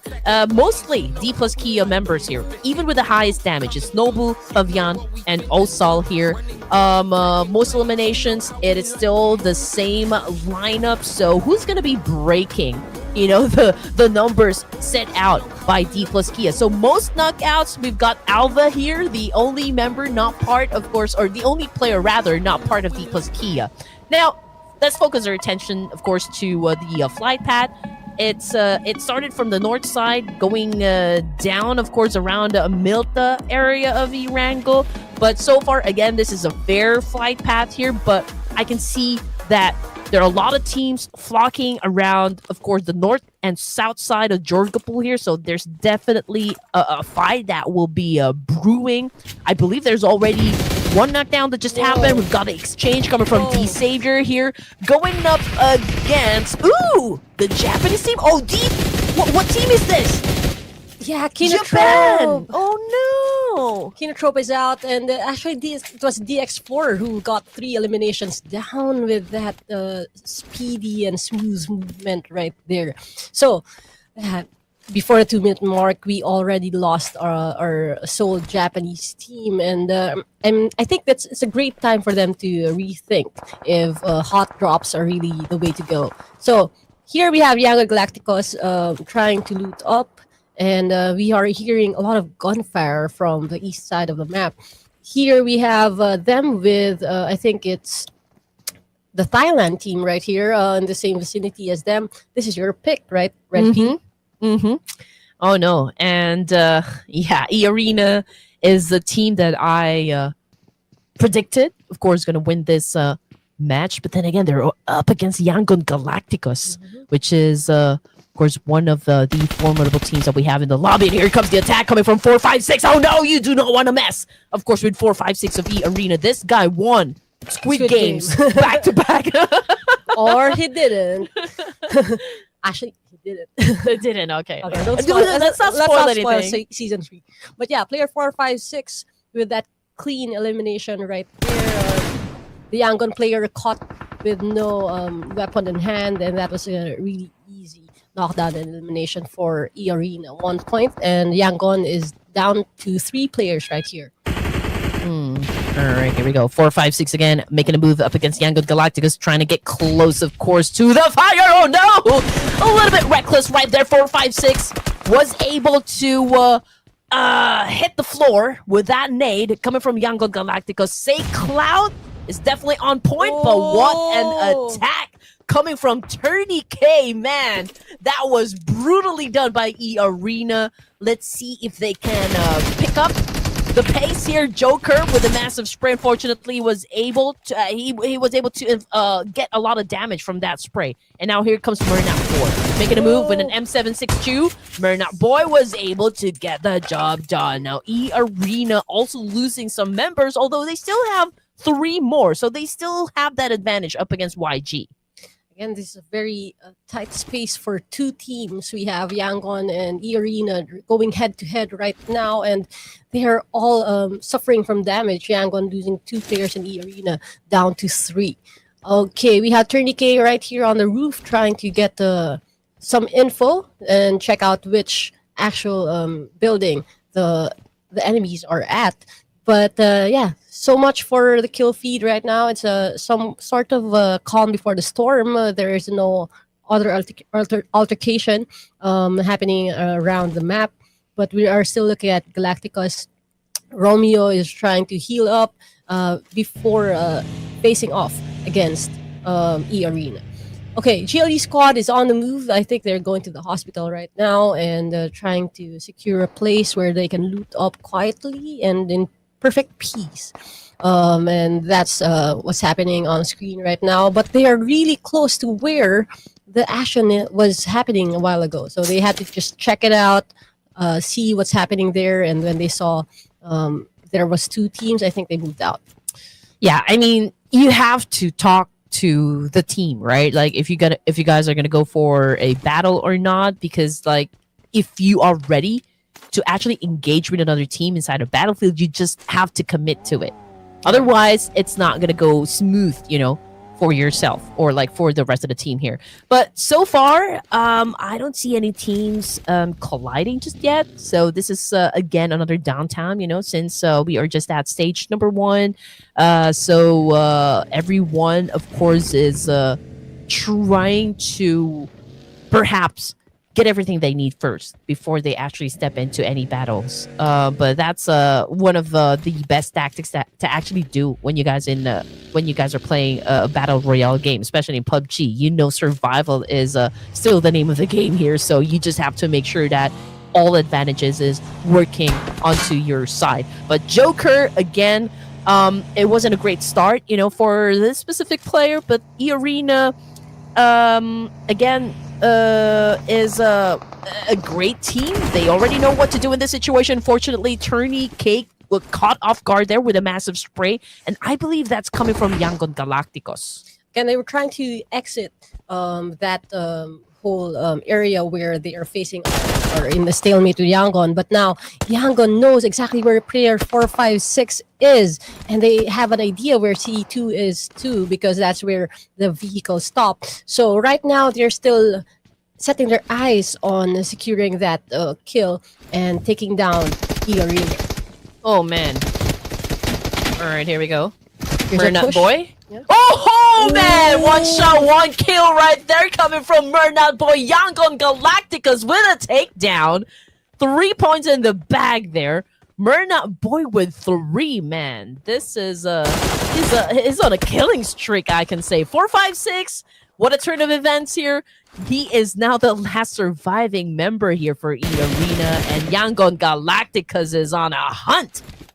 Yeah, 456 again, the sole remaining player, and we have a 2v1 situation. My question is, will Yangon try to clean it up, or will they evade the attack? Because this is also a risk that comes with cleaning up a team. We all know that the safe route for E-Arena is to lay low and try to extend their team's life by going for replacement points. But let's see what's going to happen in the next few minutes of the match. Yeah.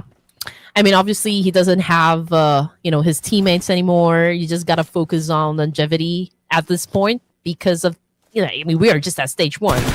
Technically speaking, we just, we just started the match and you completely lost all of your teammates. So there's a need for you to kind of find a good spot where you can hide and then maybe join in the engagements towards the last stages of the game here.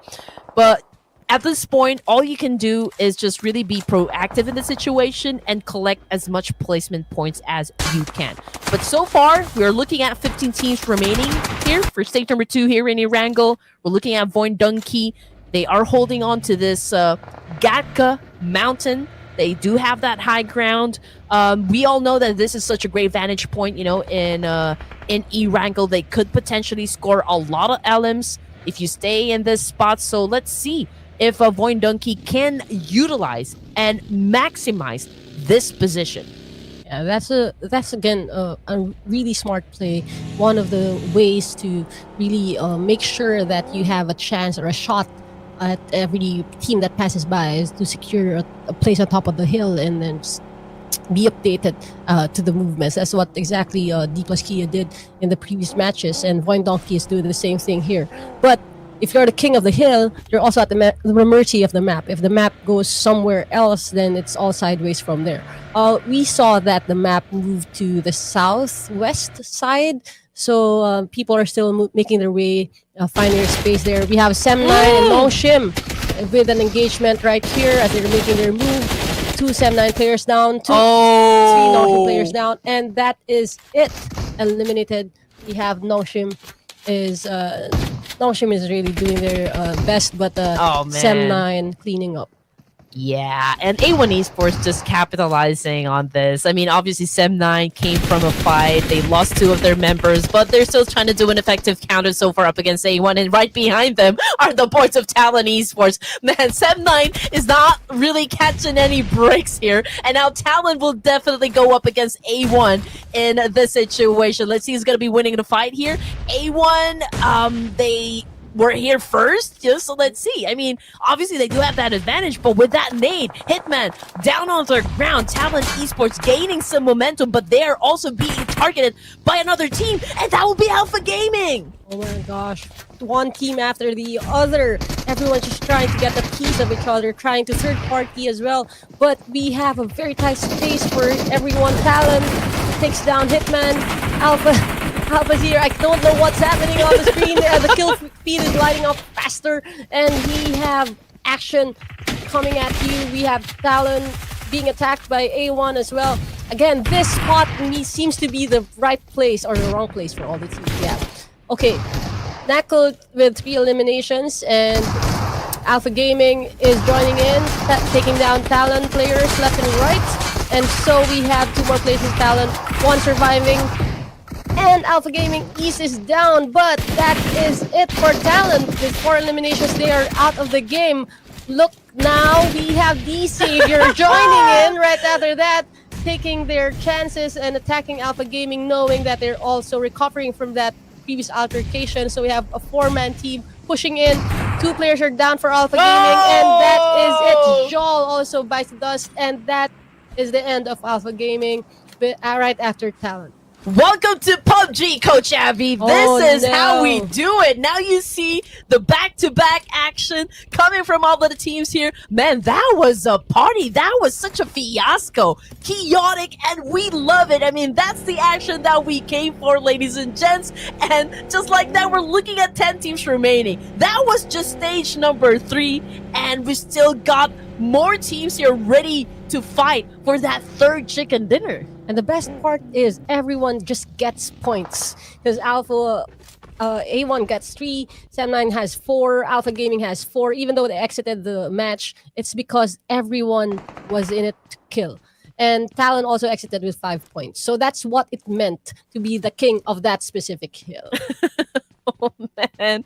I loved the exchange that just happened. You know, it was big teams after another. There was A1, there was Alpha Gaming, there was Talon Esports. Man, that was amazing. That was such a great exchange that just happened. But anyway, okay, we need time to catch our breaths, right? I mean, we need oxygen, I can say. But anyway, back to GLU. And you know what? I just want to say, this is a different GLU that I'm watching on the screen, but perhaps, you know, this is just a playoffs. But I do love the fact that GLU is engaging in a lot more battles. That shows confidence, that shows skills, and, you know, like they're putting a lot of faith into just how good they are in terms of their mechanical skills and game IQ. So I would love to see more of that coming from GLU.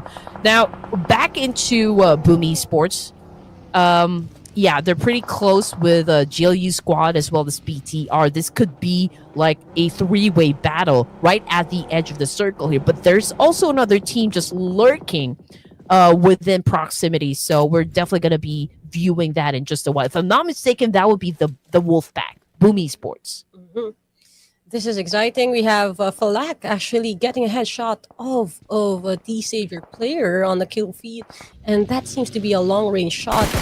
We have a retaliation also, and really, Fourth Rise is really having the time of their life, scoping out the enemy from this point of view.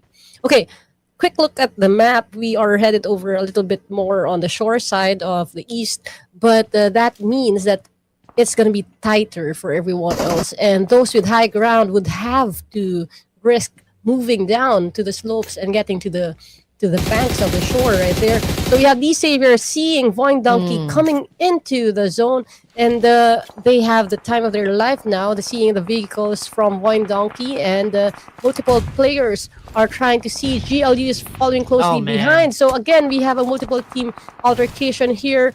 Void Donkey being shot at from multiple directions, trying to find their crevice. GLU, on the other hand, on the top of the hill, waiting for their turn to get their shots off. Man, Fourth Thrives T24 was able to steal that kill from the Savior. Okay, let's see. This is now the situation. Void Donkey, 2 casualties here. They're in the middle. They don't have that much cover compared to the teams, of course, surrounding them. In GLU, they do have that high ground advantage, and it'll be easier for them to spot those players from the shore part of E-Wrangle. So let's see what kind of maneuver, the Void Donkey has in their sleeves, because this could be tough, tough to defend. This particular spot over here is pretty exposed to a lot of angles. Yeah, over on the kill feed, we see one more player saying bye-bye from YG or Yangon. So, again, the only teams without a full squad are Void Donkey and Yangon right now. And that is decreasing their probability of winning the match. But a lot of action ensued in the first part for Team Yangon. That's why they have 3 points. So, again, the odds are not in their favor. But let's see what happens for the next few minutes. Okay, Kent got knocked down by Paragene.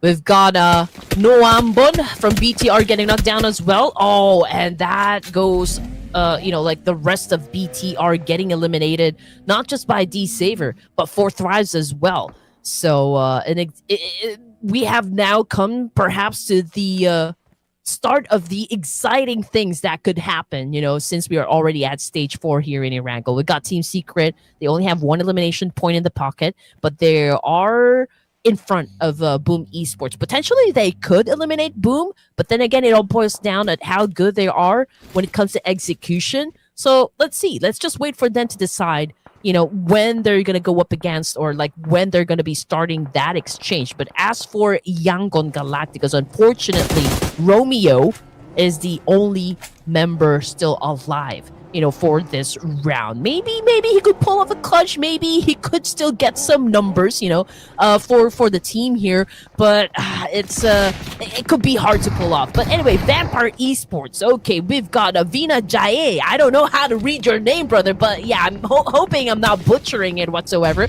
Miala on the screen, cooking up a nade here, trying to shut down the opposition, which is of course Team Secret. 2 points now in the back for Vampire, and now we've got Miala holding on to an S12K here, cooking up a nade, and potentially shutting down maybe GK. Let's see what's going to happen. Here we have GK with the vehicle right there, and Miala falling down.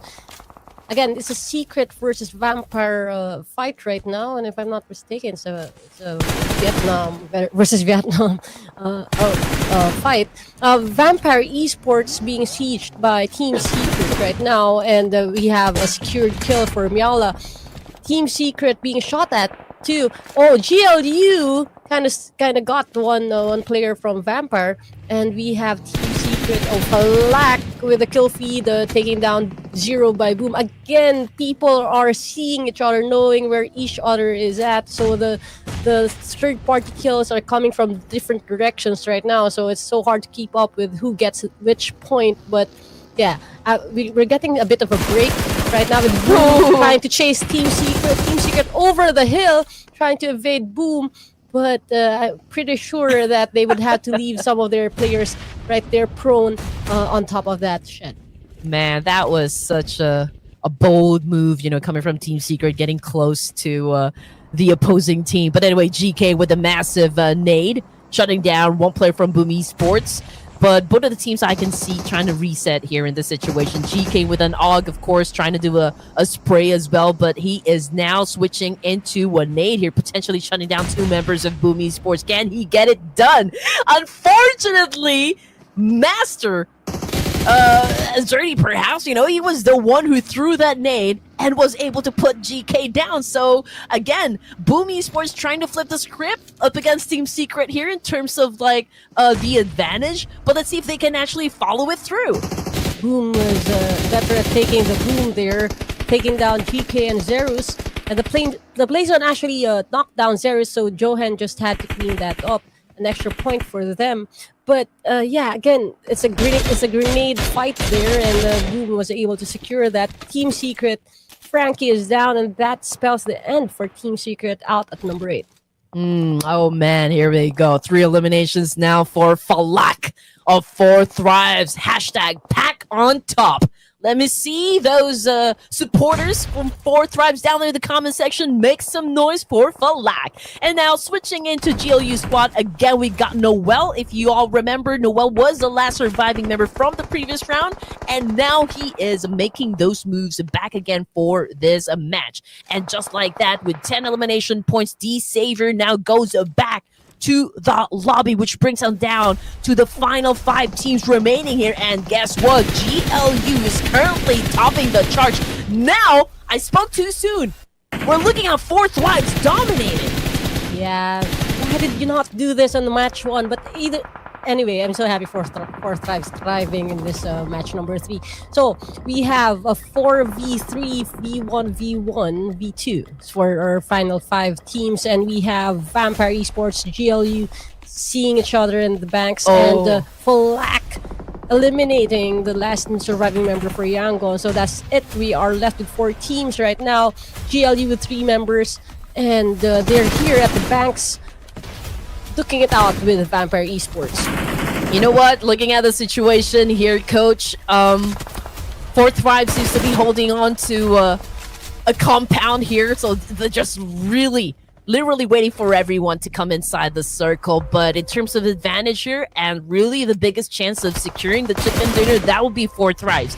They do have the number. They could easily defend themselves to any teams that will be headed towards their direction. And as for those teams that are at the edge of the circle, there will be like a massive cleanup before they can even step inside the zone.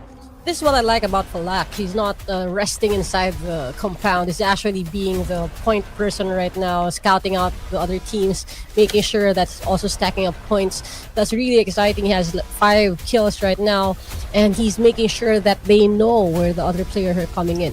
Again, they have a full squad against GLU's 3 and Void Donkey's 2, and we only have 1 surviving member for Vampire. Oh man. GLU squad, 1 player knocked down again from across the map. And we have, does Vampire? No. Oh, that is it for it. KAF takes down the last remaining member for Vampire Esports with 3 eliminations. They are out of the game.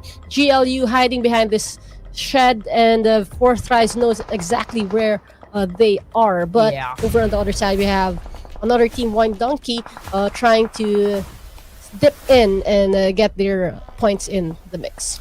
Obviously, Four Thrives now controlling the tempo of the game here. GLU, I believe they're going to struggle here in this situation just because of the fact that they're still outside of the circle, and 2 teams are really going at them at this point. I mean, we've got Zeta over here from Void Donkey flushing them out with those nades.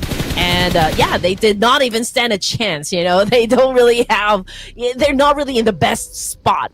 But Four Thrives versus Void Donkey, and man, I mean, we already know like who's gonna be dominating this last fight. I mean, obviously Four Thrives is gonna be winning the chicken dinner just because they still have the numbers here, and we're looking at like the last surviving member of Void Donkey. Now Void Donkey getting this close again to securing the chicken dinner. Unfortunately, Four Thrives says no.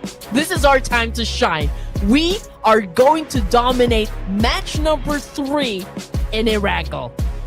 Kudos to Four Thrives, especially Falak securing, I think, 6 or 7 kills for himself, and that is a great end to that game. Again, they had the best probability to win, and they followed through. That's all we can expect. And Void Donkey did their best. Again, taking 2 more points with that grenade elimination for Vampire Esports. For Glue or GLU, but again, that they did their best, but Four Thrives deserves this win. I love the fact that, they went in for a split offense. You know, we've got 2 players just really gatekeeping and just really looking out for those teams that are about to step into the zone and making sure that it will be difficult for them to penetrate the circle. And that was such a great tactic that Four Thrives was able to pull off. And as for GLU, I do love the fact that, they keep climbing up the placement points here. I mean, it's a little bit slow. It's a slow burn, for GLU, but I do acknowledge the greatness of GLU actually making sure that they get enough placement points as well. But let's put the spotlight, of course, back into Fourth Thrive since they were the ones to actually secure that chicken dinner. We're looking at Falak here. His name is, it keeps popping onto the screen here. I mean, he was able to loot an airdrop, that special loot crate. And most elimination, I guess, also goes to Falak, if I'm not mistaken. And Noki, he was able to, shut down a player from GLU. That was an essential knockdown, and that put GLU in a world of trouble. They weren't able to pick themselves up, after that knockdown coming from Noki of Fourth Tribes. And again, just like what you said, it was a clean win, clean victory from Fourth Tribes.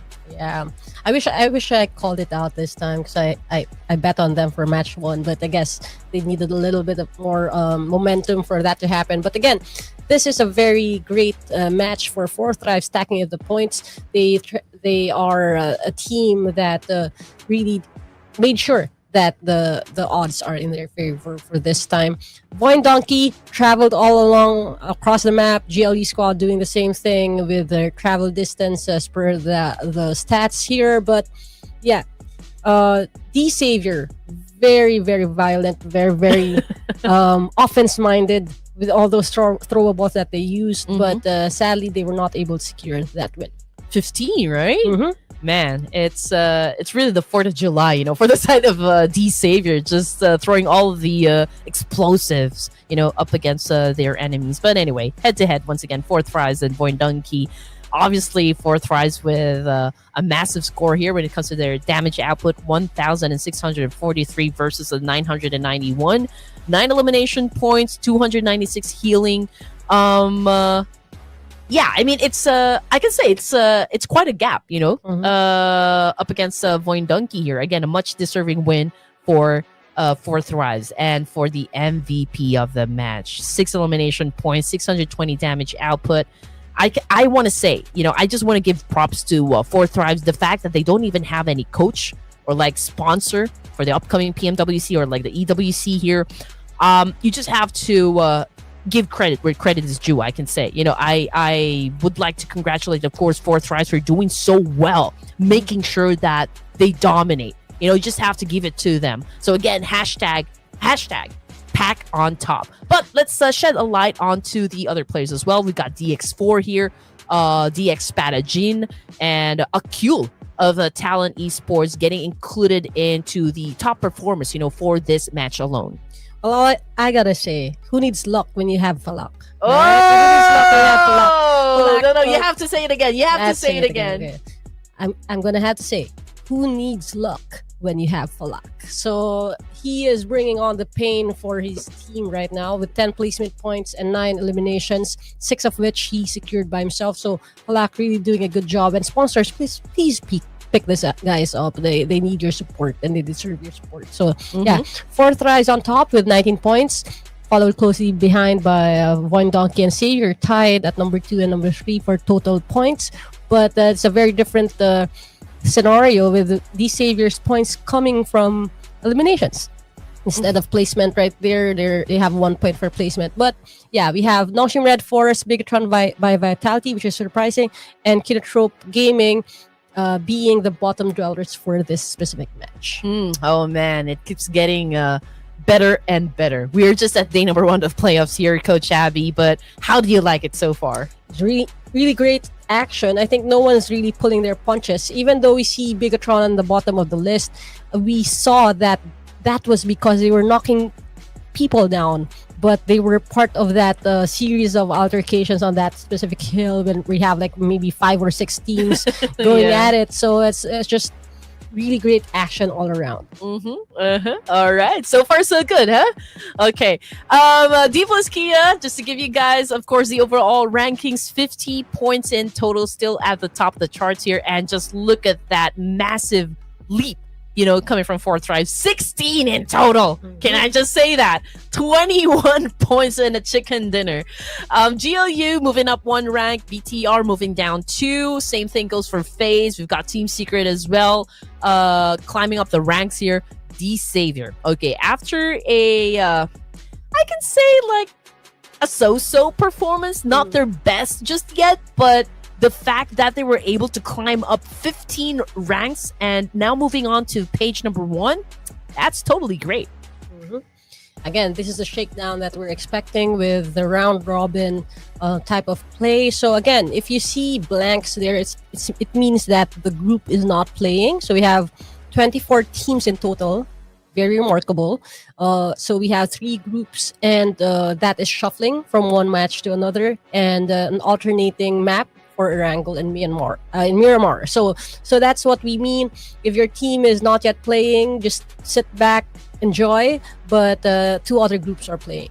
And of course, that is just like the first half, right? We still got 3 more matches. And I'm telling you, day number 1, this is how we open up the matches for the Ruthless Invitational. There's a big reason why teams are getting invited to participate in the Ruthless Invitational Showdown. This tournament is living up to its reputation as, like, everyone's just really ruthless at getting that winner chicken dinner. And of course, guys, don't go away, because more of that action will definitely be heading your way. Just don't go changing this channel, okay? Just stay with us. Red Queen and Coach Abby will be right back after a short break.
All right, halfway through the tournament. Oh my gosh, my hair is really a disaster here. But yeah, we're already halfway through day number 1 of the playoffs here. Welcome back to the Ruthless Invitational Showdown, Season 11. Still with us, Red Queen, Andy, and of course, Coach Abby. Now, I did ask how you were feeling. This is her first time to cast a PUBG For mobile Ruthless, tournament.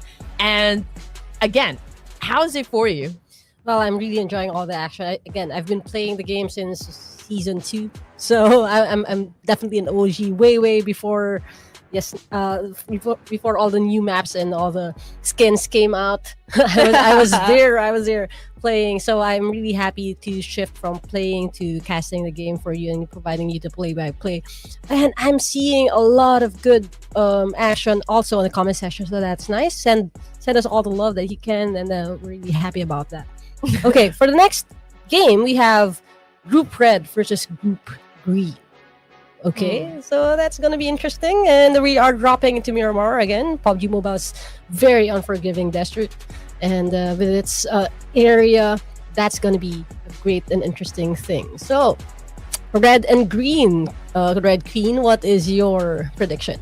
You know what? I'm gonna go with D plus Kia. Oh, I knew it. What? I knew it. You know what? I'm going for Voin Donkey. They're almost winning stuff, Yeah. but always the bridesmaid, not the bride yet. So I'm gonna bet on Voin Donkey for this one. Okay, not a bad prediction. I can say not a bad prediction. D plus Kia. There's a question we're in. Like, I don't know if they're gonna continue, of course, dominating the fights here. I mean, they came from a break, so is it gonna hurt their momentum so far that they've already set, or is it gonna do them? Is the break actually did them good? Mhm. So that's Let's a big see. question. Okay, Hora Esports. Oh, Hora, Purple Hora, Hearts. Okay. Yeah. I mean, Hora is like a diesel. They need warming up a bit. Maybe they're saying like, okay, I'll let you guys have the first 2 matches, or maybe even like the first 3 matches. But hey, Hora Esports, it's a whole new roster.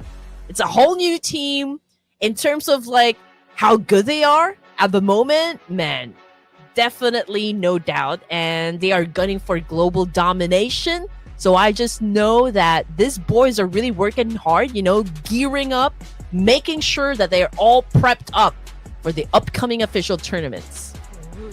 interesting. So we have, again, I guess we could say different regions: Southeast Asia, Japan, and Korea for D plus Kia, and we have Nepal. So that's nice. So that's a nice mix for our predictions right there, and we can't wait to head on over to the rocky ridges and open terrain of Miramar, and this is gonna be exciting. For some of the teams, this is gonna be their 3rd match of the night. So I'm pretty sure whatever needs a little bit of shaking up has been shook out of their system, and it's time for everyone to take part of the action. So again, from all the matches that we saw, no one was running away from action. Nope. Everyone was hitting each other, like trying to one up each other in terms of kill points, and we saw how powerful or how important kill points are with that last match, where we have Voin Donkey and D Savior having different strategies in terms of placement versus kills, and they got the same points, 11 points. So yeah, I mean, I do love the fact that teams are really putting up a great show. They're really stepping up into this competition. We all know that we are at the mercy of the teams here. We don't even know if they're really gonna show us something explosive, for the matches in this tournament, because this is the best time for them to be experimental, like with all of the strategy and tactics. This is the perfect time for them to check out some new rotations, or perhaps checking out the synergy with a new member getting included in the lineup. So there's a lot of things going on behind closed doors. Inside the war room, we're in teams. They're the only ones, the only players that knows exactly what is happening or what is about to happen inside the battlefield. Now, of course, we're back into Miramar, and again, I do wonder if D plus Kia is gonna be picking up where they last left off. Is it gonna be the same momentum, for this Korean team, or are we going to see another team dominate? In the meantime, we're looking at the top players, for day number 1 of the playoffs here. We're not done just yet with day number 1, but we are looking at, of course, the players that are standing out, from the rest. And we see D plus Kia, again, the usual suspects with the top points, because we've seen them dominate in the first 2 matches that they played at. So that is to be expected. But we are also seeing players from Voin Donkey, that's Razak, and Falak from Fourth Rise being part of the top players in terms of eliminations and knockouts. So really remarkable that we are seeing a lot of action happen right here at Ruthless in Invitational Season 11. And you know what? You did mention that it's like a make or break, right? For every team here in the tournament. And I just would like to point out the fact that Falak, with that 6 elimination points, he skyrocketed, and joining the top players for day number 1 of the playoffs. So it will still continue. I mean, like we still got 2 more matches after this one, so there's still like plenty of time, for Falak and the rest of the players inside the game to actually rack up some points to get a title here in the tournament. Now we're looking at Talon Esports here. We haven't seen them dominate just yet, but we know that they're not going to be backing down in any situation here. But coming off the kill feed here, ladies and gents, unfortunately, there's Voin Donkey and, of course, Horror Esports. But I do believe that there was at least one player from Horror Esports that got eliminated. Sleepy was eliminated by a knife after getting knocked down by Voin Donkey. So that's 1 point for Voin Donkey and one eliminated player for Hora. So again, this is an expert's choice versus my choice going head to head. So let's see what happens next. Hora is facing Voin Donkey, and right now we have Vikings versus Boom also having an altercation on a different side of the map. Here we have Superman and Tins trying to secure one compound or at least one building for themselves, knowing that there's a team right across them. Ooh. Okay, Talon takes down one member from Alpha Gaming, and we have one down, but not yet out. But here we have a secure kill again. Rufus is down for Alpha Gaming, and that is against Talon. You know what? I just want to point out that he took down that player with an AKM, which is, of course, a gun that's hard to control because of the recoil. Yeah, and considering that was like a mid-range takedown. So props for that one. But anyway, getting back into the action here, ladies and gents, Talon Esports with one elimination point in their pockets. They're going up against Alpha Gaming. They're evenly spread out, I can say, going in for a pinch here, but we're switching back to Horror Esports versus Voin Donkey Sky now with a double barrel shotgun going up against Voin Donkey. He was able to put down Zeta.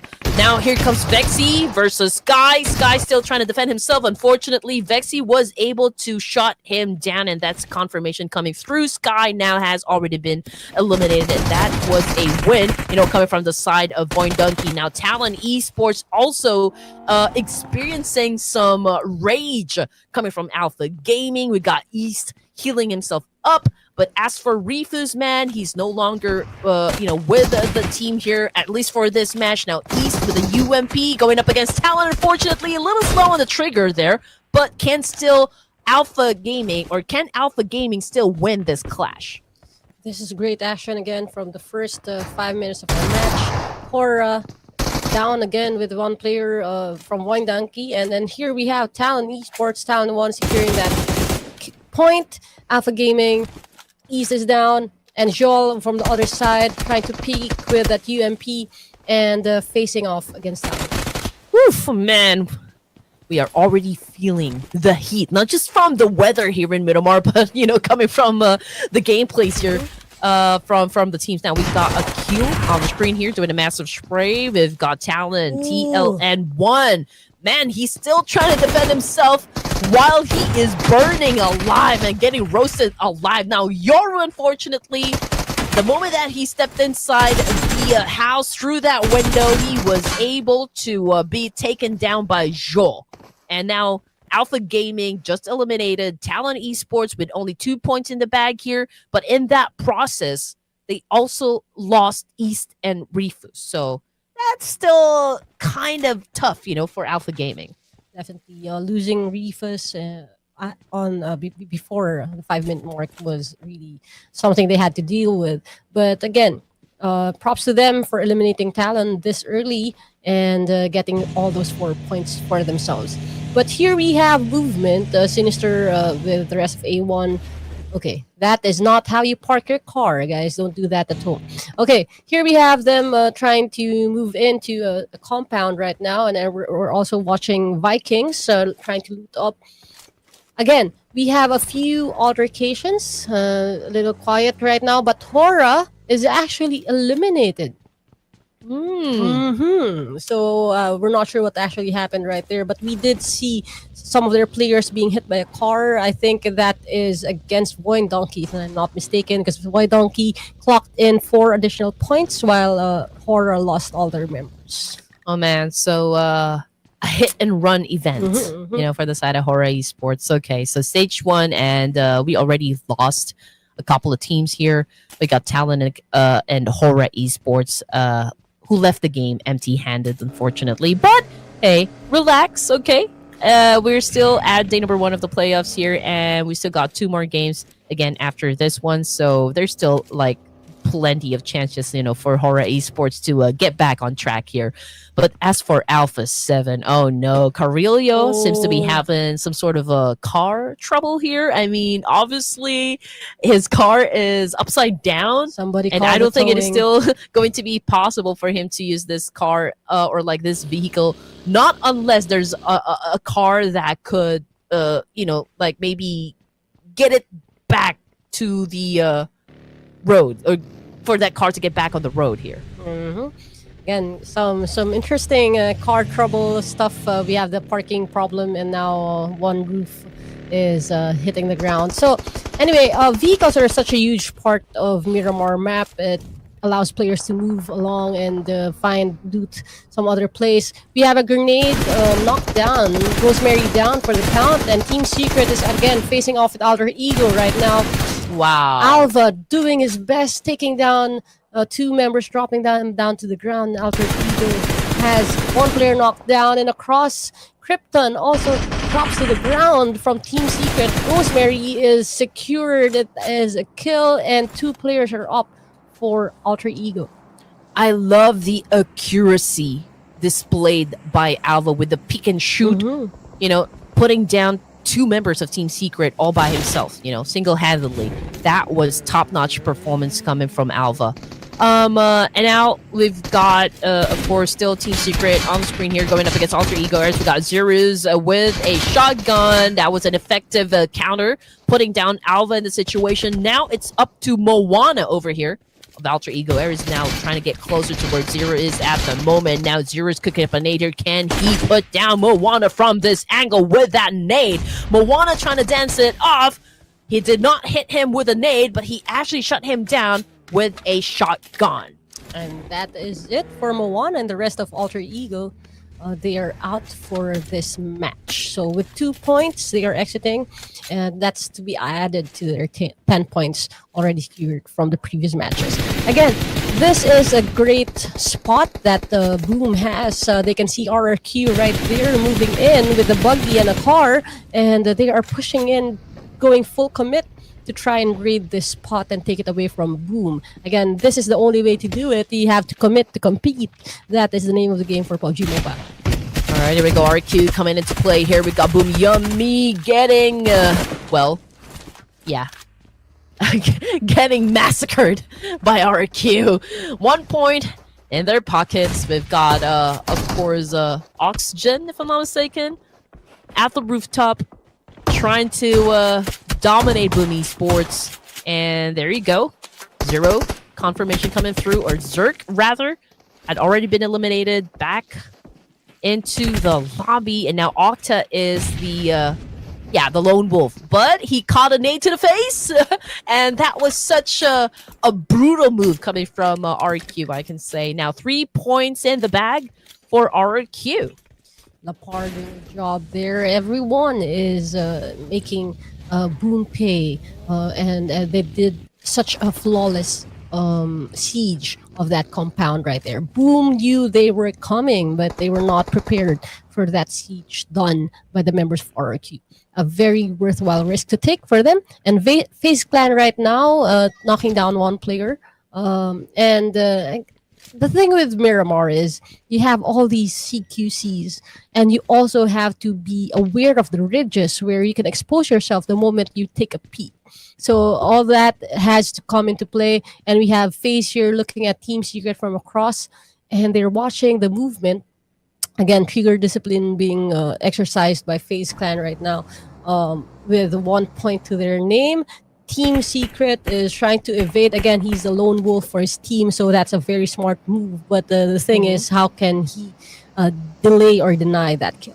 That's the meta evolving in Miramar. Usually, since this is a big map, well, we are used to see a lot of like sniping events, like mid to long range fights, but now we are seeing a lot of CQC happen as well, inside Miramar, which is of course fun to watch. We love the action. From the kill feed now, we're looking at Tins coming from Vikings, getting knocked down on the ground here versus D plus Kia, ladies and gents. And now, perhaps they already have everything they need inside their backpacks, and obviously they are now ready to get into any engagement. So the first team, I believe, would be Vikings. So let's see if Vikings can come up with an effective plan here on how to shut down D plus Kia, or will D plus Kia still continue on with the momentum they were already been able to establish? Now we all know that how much D plus Kia likes staying on the ridge and seeing everything play out. And right now they are hitting Vikings down, and Vikings is down with that good vantage point from D plus Kia, and we have E-Break, I think, trying to catch a break, and he's so close to 3 members of D plus Kia, but D plus Kia takes the exit strategy and moves out with their vehicles, trying to avoid any more friction with the Vikings right now. A change in strategy? Maybe just switching their location, maybe switching up angles here. But break, okay. I'm just looking at the position here. Yeah. So the fight is actually happening outside of the zone here. But D plus Kia perhaps not interested to take up another fight here, or up against the Vikings, but we're not exactly sure. But as for Chips, okay, he does have a good angle here to begin with, and he's reporting back to the rest of the team here. They're coming up, with a plan on how to go in for a pinch here. But in the meantime, Alpha Gaming is taking in some damage as well. We got one of them down on the ground. Now we're switching back into Vikings, and Tins had already been taken out of the game as well, so we only have 3 more players for the side of Vikings, and they're pretty close with Alpha Gaming, so I do wonder if they will be taking up that fight. As for Team Secret, that is it. That was the end of the line with only 3 elimination points in their pockets, and we're down to 11 teams remaining, and we are just at stage 3. Okay, another casualty suffered by Alpha Gaming. Only 1 player is up. Let's see if there's a possibility to revive. That was Boing Donkey that actually knocked that player down. But we have the Viking squad securing that kill. Joel is inside the compound trying to stay alive, but Superman is pushing in. And there you go. That was a 2-point attack right there. So we have 1 threat on one side, but it is a teammate that also was watching behind. So that's a grenade elimination for Superman, but him and Break did really well with that. And again, this is not the usual gameplay, coming from the side of Alpha 7. Maybe they're trying out new rotations, just like I said. East, he recently joined For Alpha Gaming. And now again we are curious at how it is going to affect the overall team composition, for the side of Alpha Gaming. And so far we're not seeing the tenacity, the prowess of Alpha Gaming. But then again, this is just the day 1 of the playoffs, and we still have a lot of matches to go through. So we just have to wait up until Alpha Gaming decides now this is the time for us to really retaliate. But as for FaZe and of course Claw, that was such a great move coming from Jui over there, getting some points done as well. And Pepenk, oh no, from Claw. Man, they're not doing good, so far. Yeah, that was a risk, turning your back when you have an enemy face to face. Okay, but FaZe actually getting the upper hand right there, still with the full squad, taking down 2 players from Claw. Two players are surviving from Claw, but over here we have Car knocked down. also happening. So again, these are things that you have to make a decision on the fly. If you point your gun at the person or you just try to evade. And right now, Claw and FaZe still at it, 2v4. But Claw trying to claw their way out of that hole that they dug in. And Anar is like trying to avoid that because FaZe Clan already took down two of their teammates. But here they are crashing into the sights of Sinister, who's wearing a ghillie right here, and he's actually seeing the members of Claw crawl back to where he is, but also tailed by FaZe Clan as well. Okay, for A1 Esports, obviously they do have a compound. They also have the potential to assume a lot of points since there are at least 3 teams headed towards their direction. But then again, we're looking at like how they're going to be defending this compound, right? I mean, is it going to be like an effective strategy for A1 Esports? Because, well, D plus Kia is one of the teams there, pretty close with A1, and they're not making their moves just yet. Favian is currently knocked down on the ground here, while D plus Kia also probably just keeping a close eye onto any enemies that would, of course, hinder them to recuperate in this situation. But as for Sinister, pretty close with the red crate here, so there's a chance for him to level up his gear, so that's always an advantage. But as for Chips, okay, obviously he's trying to flush out RQ from this warehouse, and I believe he needs a little backup, from the rest of the team. I think he either is flushing them out or at least trying to provide cover as Favian was being picked up. And what can you say? D plus Kia back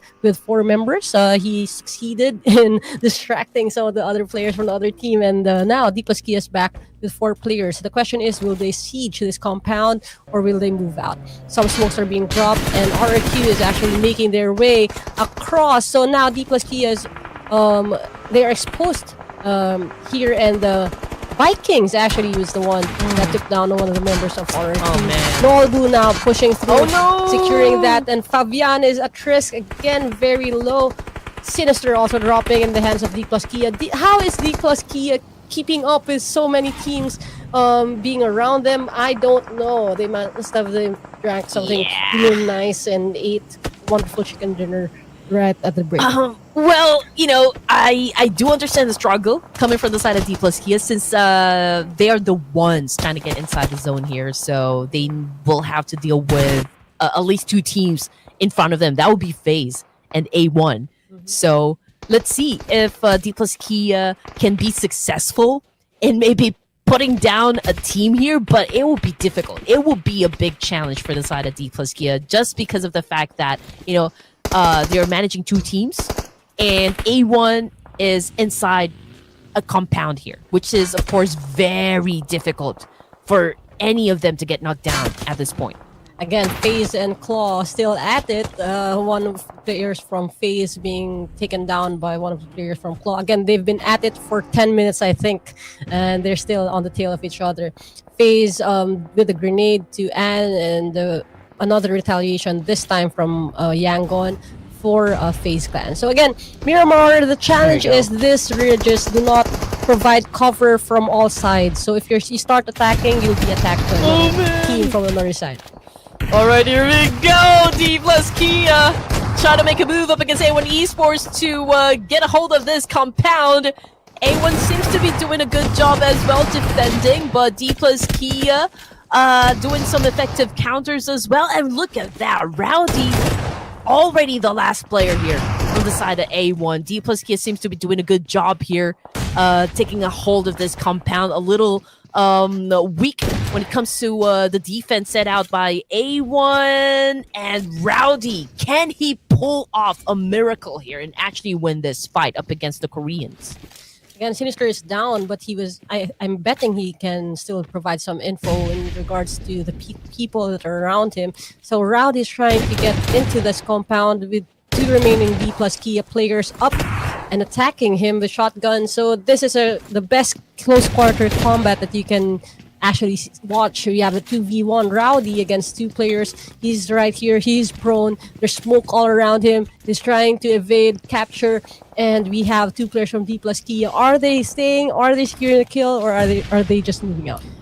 For the side of D plus Kia, obviously they didn't really have that option to begin Ooh. with, right? They needed to actually get inside the circle and they needed to challenge A1 Esports, which they did successfully. But in that process, they also lost two of their members, A1 getting eliminated with 1 point in the bag. And now this is the opportunity for Vikings to actually join into the fight here. They're now flushing out the players of D plus Kia. They do have the advantage. They are a complete squad here, but can D plus Kia defend this? And the funny thing is, it's actually the Vikings that took out Rowdy from the equation. And now here we have a very successful third party, I must say, for the Vikings taking down our leaders, DP's Kia. But since they've managed to really rack up quite a number of points here, from the first two matches, I think their overall position will not get touched by other teams just yet, just because of the number of points that they already have under their belts.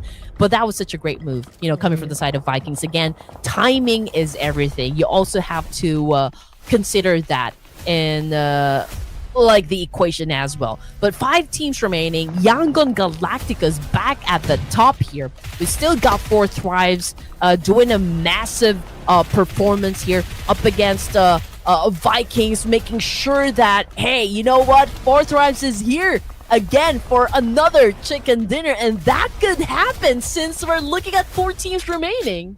Yeah, that was a good attack there by Falak, taking down 2 players. The third one was actually third party by Yangon, but the Vikings are out for the count. And right now, 1 player from 4 Thrives is down. But that was such a brave move by Falak right there. But now they are being sieged by Alpha 7. And Alpha 7, it backfires. A camel. Players are down left and right. That was a great defense right there by Noki. Point Donkey is third partying and taking down Alpha 7 as well. And we only have 1 remaining player again, Carrillo, trying to stay put and defend himself from the attacks. Oh! That is it. Another effective shot, though, coming from 4 Thrives, eliminating Carrillo in the process. Now we're looking at 3 teams remaining. Yangon Galactica still at the top here with the best chance of actually securing that chicken dinner. And welcome back, Boy Donkey, into the top 3 once again for match number 4. So let's see if this time around they could be successful in getting that chicken dinner. But in the meantime, let's see how this fight's gonna go down. Again, we have a 4v4v4, so even playing field all around, which is nice to see. But we have 4 Thrives and Yangon looking at each other from this angle. The thing is, we have seen third-party victories from all around. Will that happen again? So we have 40 and 4 Thrives and Yangon right here. Cloud is down. Falak with a successful grenade right there. So Cloud is down for the count, and we have the rest of the Yangon players. Are they gonna move out, or are they gonna get revenge for the lost play? Man is not looking at the clouds now. But anyway, 4 Thrives continue to thrive here, ladies and gents. They seem to be dominating the fights here. Now, Yangon Galactica is being quiet at the moment. They're letting everyone fight it out. They're not joining into the mix just yet. They're letting Void Donkey and, of course, 4 Thrives go at it, go head-to-head first before they have their exchange with the 2 remaining teams here. So far, they're holding on to this compound. Over to the southwest side of the circle here. The 2 teams are... I think all the 3 teams here they do have that distance between each other. So this is perhaps our first Mexican standoff. It is. And quite a fair fight too. We have 4v3. So the thing is, will their patience pay off? Because the way to go right here, the usual route is to let the 2 teams fight it off and then enter at the right time. So let's leave it up to the in-game leaders to call it out when it's time to siege and attack. Noki taking some damage, riding that camel, zigzagging his way through, but Yangon was able to spot him, and that is it. So 1 player is down for 4 Thrives, and that is going to be Noki getting knocked out and down. Just want to say that no camels were hurt Yes. in this tournament. The camels are alive now. Just kidding. They are unbreakable. They're unbreakable. But anyway, Boring Donkey, Fourth Rise, Yangon Galactical, still the three teams here for stage number 7. We got Zeta on the screen trying to put down Falak. But this could be tricky, though. This could be the end of the line for Falak. I mean, obviously, in this situation, it's already crunch time. It will be difficult for Fourth Rise to pick up their teammate here. T24 and his teammate getting some damage as well coming from Yangon Galacticos. And at this point, just judging the situation here, coach, I feel like there's a big chance Yangon might be the one getting the chicken dinner. But we just have to wait. We just have to wait until the circle shifts again.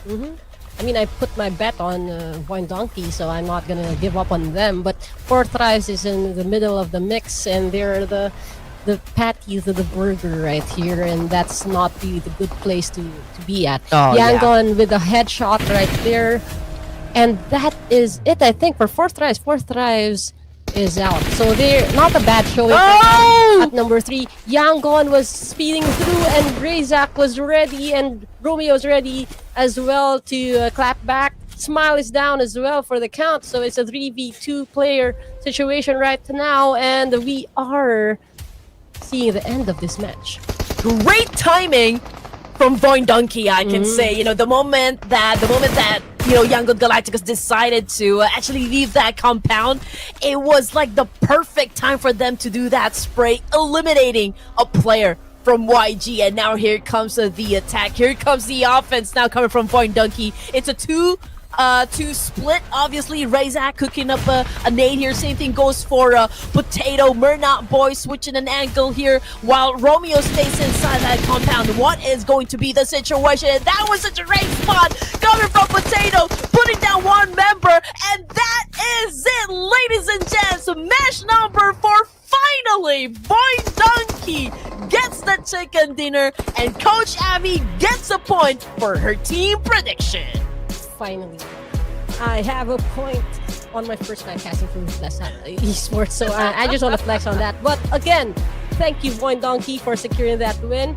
Really great decision making, again, on the fly. When you have that type of Mexican standoff, 3 teams with kind of equal chances, it's all about timing. It's all about knowing when to strike, and they did just that. The moment that Yangon left the compound to secure that kill, they knew exactly where to go. So yeah, great job for Boing Donkey securing that Miramar win, and it's nice to see a new name take over the chicken dinner. It's all about the execution, baby. But yeah, you know what? As for Fourth Rise, it wasn't really the best of spots to be in. I mean, obviously, just like what you said, they are the patty and the burger, right? I mean, they're in between 2 teams, so it was really hard for them to defend themselves. Imagine, like, you know, you're trying to manage both directions, which is of course hard. I mean, we're talking about Yangon Galacticos and Boing Donkey, which is of course also considered as, you know, titans in the competitive scene. But that was such a great effort, though, coming from Fourth Rise. They came close to getting another chicken dinner, so we're not discounting the fact that, you know, they're really top competitors, you know, for this tournament. But we have to give our spotlight, you know, to the boys of Boing Donkey, because this is their like 3rd try, you know, always getting close to that winner chicken dinner. But this is the match wherein they were successful in actually grabbing that chicken dinner by the neck and saying, this chicken is ours. And the fun thing about it is we have 3 regions represented with the chicken dinner count. We have 2 for our Koreans, we have 1 for Southeast Asia with Boing Donkey, and 1 also for CSA. So that is really great to watch right here in this tournament. So again, with the teams to watch, the stats we have here, we have Boing Donkey with leading the pack, and then Yangon is actually, they traveled so far, like 10.5 in terms of kilometers traveled. We have Fourth Rise at 3rd place, and the Vikings closing out the top 4 teams to watch for this match. Boing Donkey, Yangon Galacticos, Fourth Rise, and of course Vikings esports. You know what I love about Vikings esports, and I just have to put it out there, is that they're not shy, Mhm. to join in any engagements when it comes to like the confidence of like really putting themselves out there. I mean, obviously, Vikings is kind of dangerous as well. But head to head, with a player, it's Vexy versus 1T here. They're tied up in terms of LMs, pretty close when it comes to damage output. But as for team contribution, obviously 1T has been doing a lot, for the team, doing a lot for the Vikings, and again, great effort, I can say, from the side of Vikings. And as for the MVP, however, we got Romeo Boy, Lover Boy here, coming from YG, putting out a total of 5 elimination points for himself and a total of 637 damage output. This is really great. Again, Yangon showing up for their region and for their country as well. 5 utilities used, but 5 eliminations for Romeo Boy right there. And as they say, Romeo, word for thou. Romeo, he's sitting on the MVP bench for this match. That's where he is at. And followed closely, by the way, by Vexy, who leads Boy Donkey with the number of eliminations, which is number 4. And we have Vikings 1T with 4 eliminations, and we have Mernot Boy also from Yangon with 3. 2 members from Yangon and one from Voinanki, and of course Vikings here. Match leaderboard, if in case you just tuned in, 21 points in total for the Indonesian team here. Of course, they were able to get that winner chicken dinner, followed by Yangon Galacticos ending the game with 15 points in total. For Thrives, even though they weren't able to secure that chicken dinner, but still, 10 points is 10 points. That is a solid performance. Same thing goes for Vikings as well. Now, Boom Esports and Horror Esports, 2 teams that did not get a single point for this round. Again, this is just day number 1, and a lot of things can still happen. Perhaps this is what we call, or like the situation we're in, like the antagonist. Is that right? Yep. The antagonist is just letting his enemies, the enemies, or protagonist, to punch them in the face first, getting all the damage, and then they will have an explosive gameplay maybe towards the final days perhaps of the playoffs. Again, 18 teams out of the 24 will be proceeding to the grand finals, so again, plenty of chances. Maybe the teams that are really just gunning for the top here, it's more bragging rights. Yeah, definitely. Again, the goal here is to qualify for the next round, and some of what the teams are already doing their best to do that. Speaking about Vikings, they got that a lot of throwables were used by them, and that Molotov that took out who was that? There was a siege with several players, and it was a Molly that actually did it, and that is really how things are playing out. We have guns, we have throwables, everything but the kitchen sink is factored in with how things are playing out for all our teams. And of course, we've got Boom Esports being at the 16th place with only 8 points in the bag here. Yes. So single digit score. Same thing goes for Vampire Esports. But then again, we all know the reputation, the history behind these teams, and we all know how good they are. How brutal they are in terms of like playing PUBG Mobile, of course. And the page that nobody wants to be in, the third page, of course, Talon and its Red Force. We've got RQ, we've got Alpha 7, Hora, Claw, E-Arena, and Kino Trope, the only team that still not managing to get any points for themselves. But E-Arena, we also got Alpha 7, we also got Hora Esports here over to the third page. But then again, it's too early to say anything. Nothing is etched on stone just yet, like day 1, this is more of like getting to know each other and what you can do inside the battlefield. So we still got a lot more surprises for you guys as we progress, of course, into finishing the matches that we have for this evening. But then again, please don't go away. We'll be taking a short break, ladies and gents.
All right, legends, we're back from the break, so we're headed over onto match number 5, and this time we're dropping into the heart of it all, Erangel.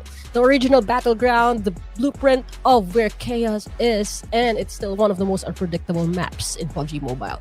Again, this is Coach Abby, and I'm here with Red Queen Andy, and from the bridge blockades as Novak to the rooftop duels that we are expecting, we are back in Erangel, and we're gonna see who else is gonna come up with another chicken dinner. Can you believe it? We're down to 2 matches this evening, you know? Time really flies when we're having such a great time here. And just in case you guys missed the action that happened from match 1 to match number 4, D plus Kia with a back-to-back winner chicken dinner, and also got 4 thrives. And the most recent chicken dinner of them all, of course, coming from Voin Donkey. Now, for our final Erangel here, for tonight, okay? For tonight, it's going to be between Group Red and Group Yellow. So take a long, hard look at the teams that will be playing for this round, and hopefully you guys get to choose your team.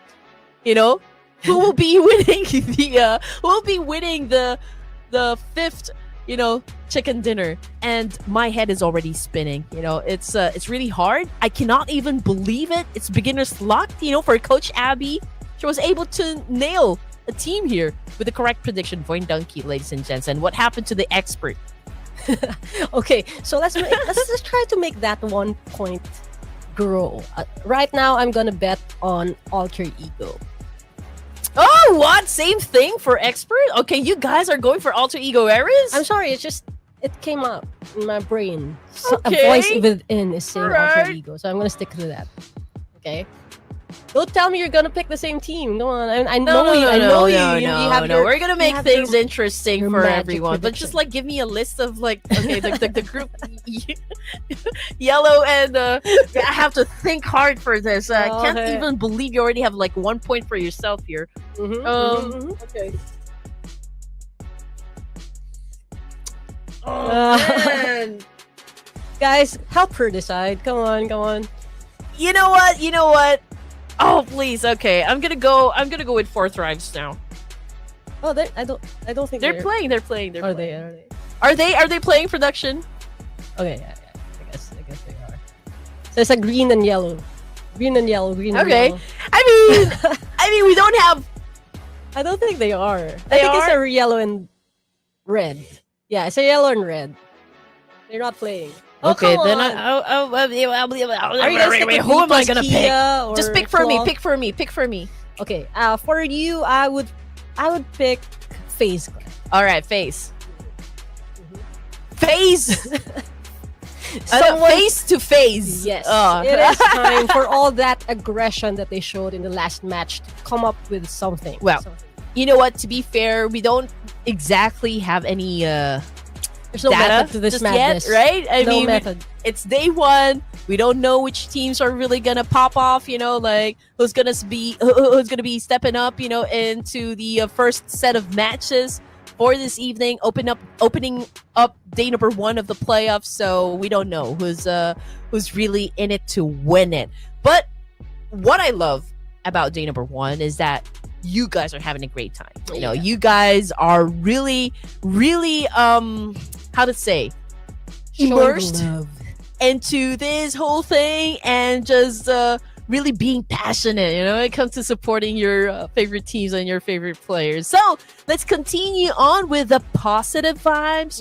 Let's continue on just having a little fun here when it comes to the Ruthless Invitational Showdown. The teams are not disappointing. They're really putting up a great show here, and that's what we want, right? No toxicity down there in the comment section. Again, this is an off-season tournament. This is a chance for us to just bond and and have fun. Okay, so again, this is of course match number 5 here, last Erangel for this evening. So let's drop into Erangel. Yes, definitely. So the question is, will another squad, a new squad, rise to match the dominance that we saw from our previous winners, or will this be another crazy 5-point each type of match that we already saw in match number 2? So that's gonna be exciting. What we're gonna see, and Erangel awaits. Wow. most the players with the most knockouts all tied up at number 11. That's a nice thing to see. Even Highest- 11. highest damage rather goes to Nobu still of D+ Kia. Falak is catching up. All right, already at third year. Same thing goes for Razak of Voindunki now with 12.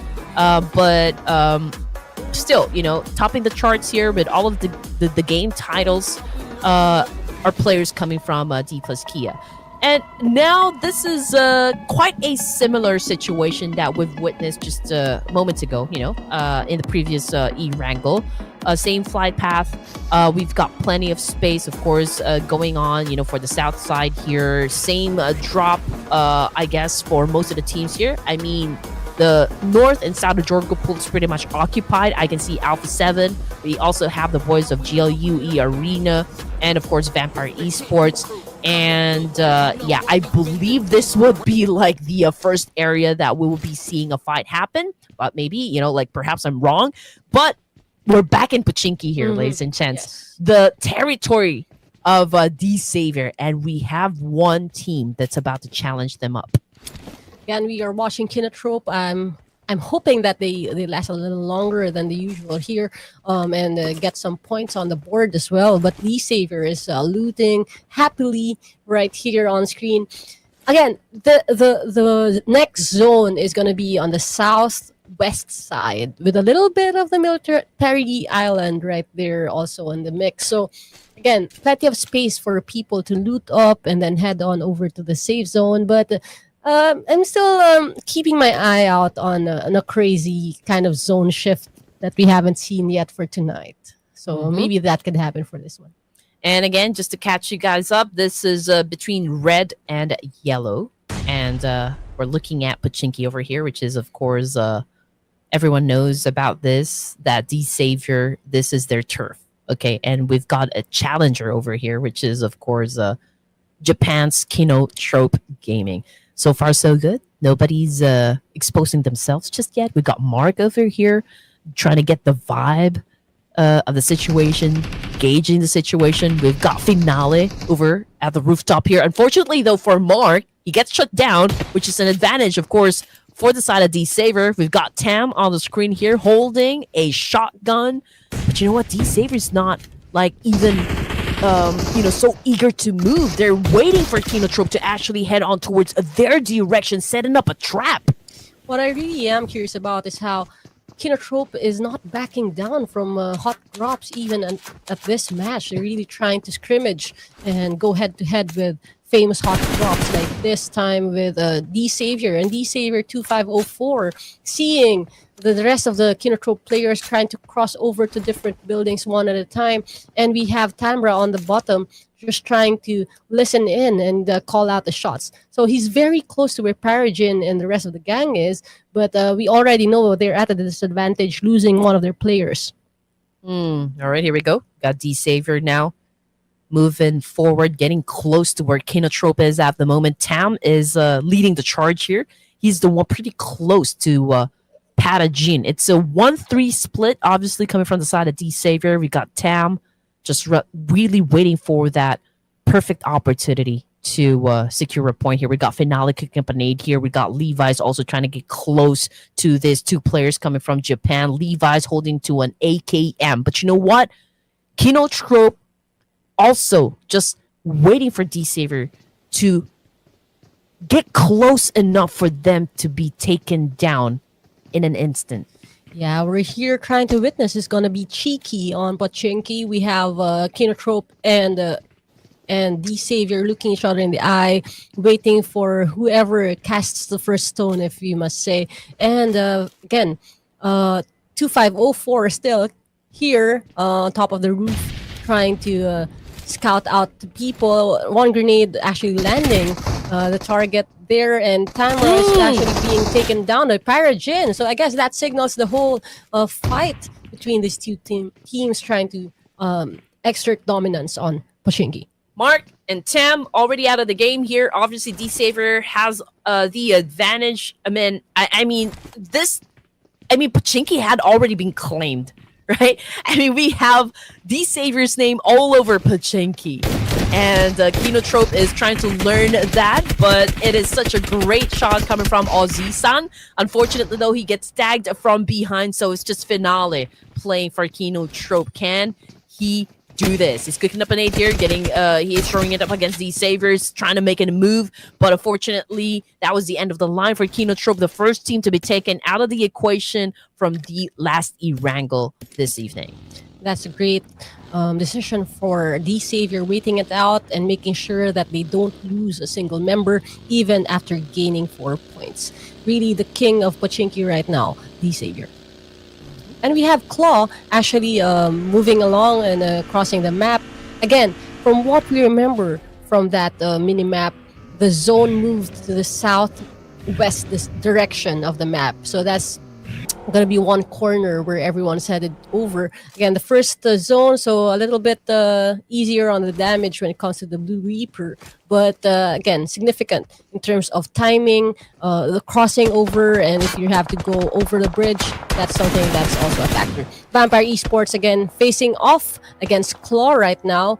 And Vina J is trying to back out and move on with the rest of the team being far from where he is. Mm-hmm. So far, it's all rotations for most of the team for this final E-Wrangle this evening. Now, I just want to see like where they are exactly. So just to give you guys like the bigger picture of where they are. So most of the teams are already inside the circle. For those teams that are still outside of the zone, that would be Hora Esports, now playing with Hype Nami, Alter Ego Eris. We've got 2 of them, Moana and Alva, still outside of the circle. RRQ is the only team that is staying inside military base. But, I mean, the moment that they cross over to the main peninsula, that could be the challenge. Because there will be a lot of teams that will definitely say hello. Yeah, again, it's all about timing sometimes when you are trying to avoid the zone and getting your space with you, because if you're too early, a lot of our teams might pull up and take a spot from you, and if you are late, you're gonna be the one that is being gate kept. So that's a huge part of the decision making that falls squarely on the shoulders of in-game leaders. So that's why leaders really have to determine what the move is for the rest of the team. I mean, we can understand some of the teams, like if they don't want to get into an early engagement just because they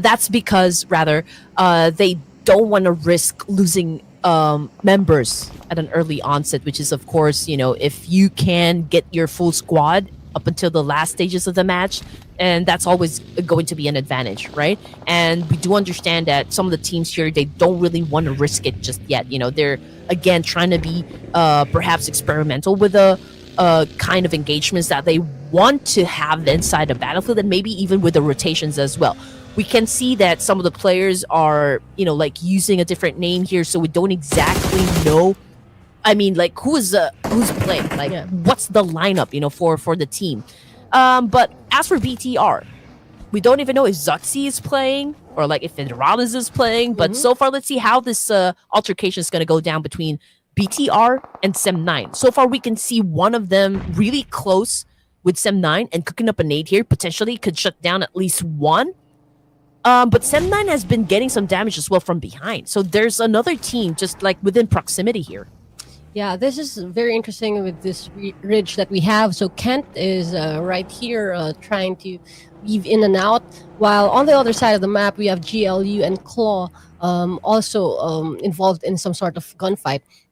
Again, the tricky part about PUBG Mobile is while you are worried about your someone close to you, someone from long range can also ruin the party for you, and that's exactly what's happening right now.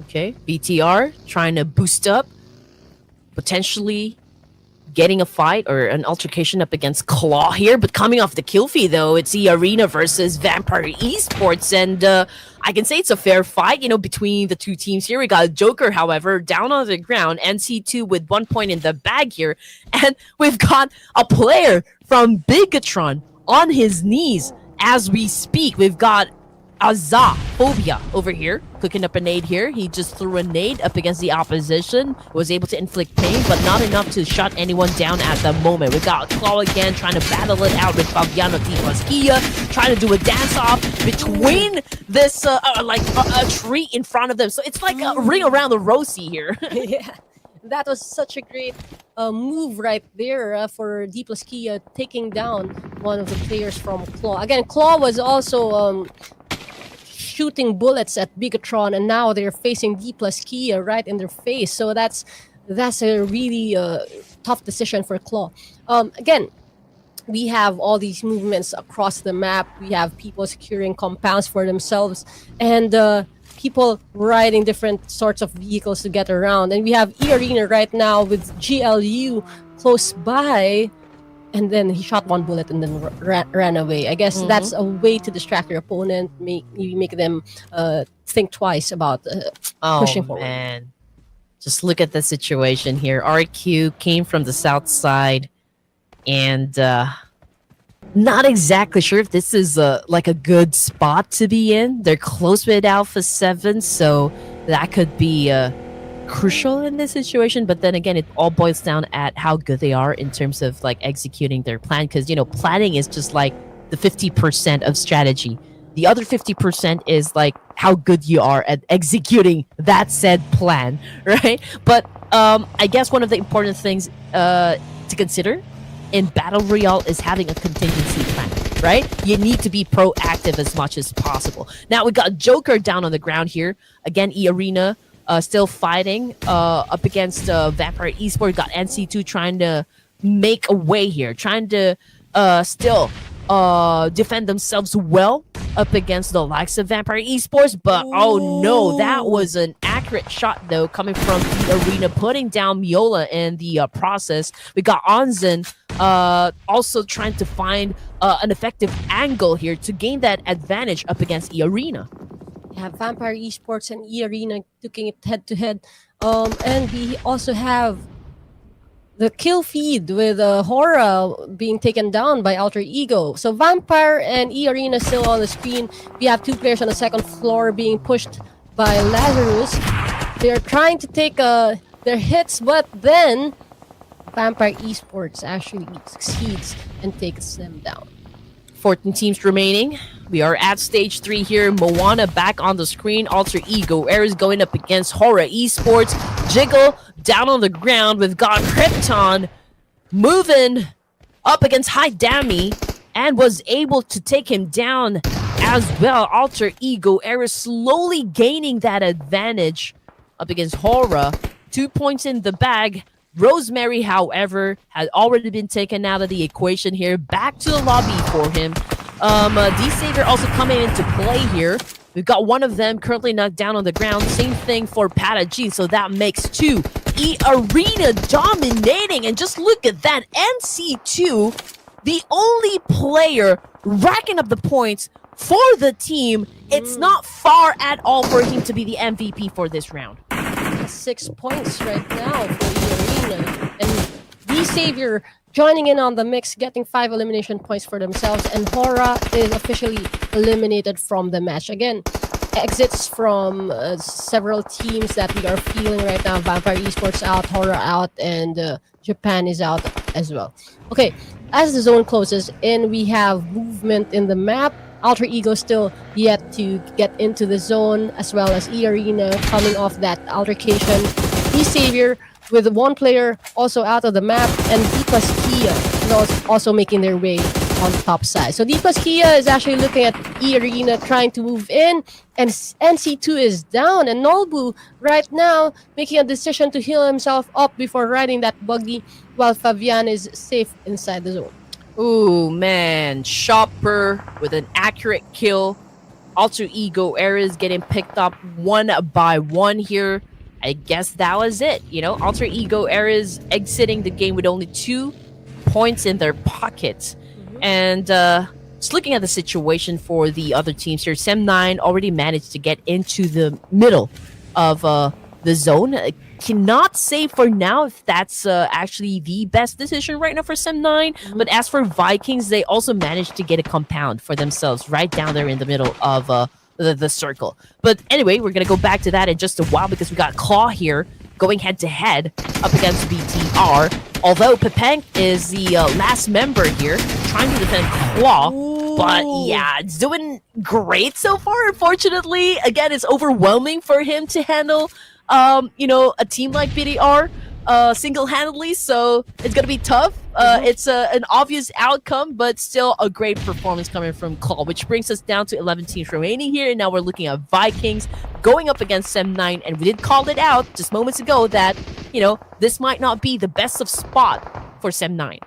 The thing is, he really did his best right there, taking down or knocking down 2 more players from BTR, but sadly, there was some shortage of firepower with facing multiple players all at once. So BTR, Bigatron able to pick up all players. They're all back in the game, and we have Vikings and Sem9 right here on a tight spot.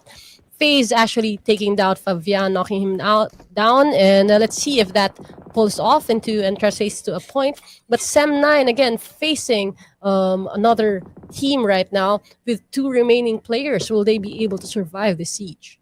Man, it's hard to defend, the spot where Sem9 is taking a hold off, to be honest. I mean, they're in the middle, but they don't have any cover whatsoever. U-High is, of course, inside this shack over here. But obviously, you cannot fit the whole team here. I mean, it could be they could be all cooped up in this situation, but yeah, that was it. I mean, U-High needs to come up with a plan here on how he can last long for this last E-Rankle round. So FaZe now managed to put up 4 elimination points under their belt here. U-High needs to be quiet. We got BTR on the screen, he holding onto a compound. FaZe Clan still up and still trying to, of course, try to take things slow and try to consider a lot of things and decide whether or not they're going to be engaging and racking up some points.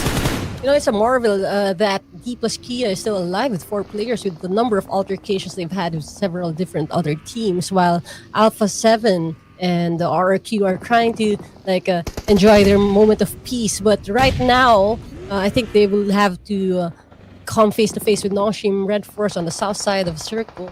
D plus Kia with GLU right now, and RRQ is actually spoiling the fun for Alpha 7, like I called out a while ago. Now we have D plus Kia and GLU facing each other, pretty spread out. There we have GLU, and FaZe Clan right now is taking down members from Bigatron. So 2 players are up for Bigatron. Let's see if they can take 1 more player up and heal him up. But FaZe Clan and Bigatron are really in a tight situation there with the planes. And Alpha 7 also racking up some numbers, for themselves as well, going up against RQ.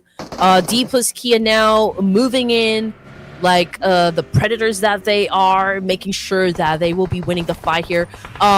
A while ago in the previous match, they failed to secure a chicken dinner, but perhaps, this time around they could go for their 3rd chicken dinner of the night here. But let's see if they can actually get through Alpha 7 first before anything else. RQ, great shot coming from the par, and unfortunately though for Sem9, they exited the game empty-handed here. But we are expecting a strong comeback. And as for Alpha 7, they dominated RQ, eliminating them with only 1 point in the bag here, but the fight is not over just yet because we still got Nongshim Red Force getting into the scene.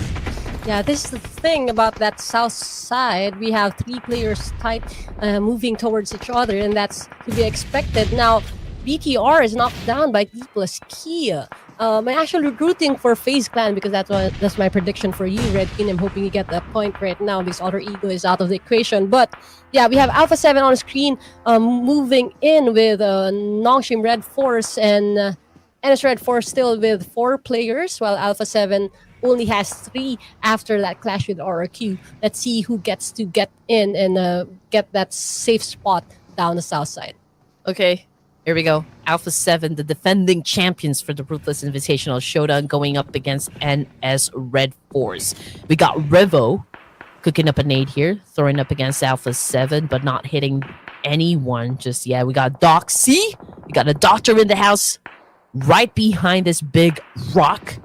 Okay, just trying to keep Alpha 7 at bay here, just making sure it would be difficult for Alpha 7 to step into the zone here. So let's see if they can be successful in getting through Korea's NS Red Force.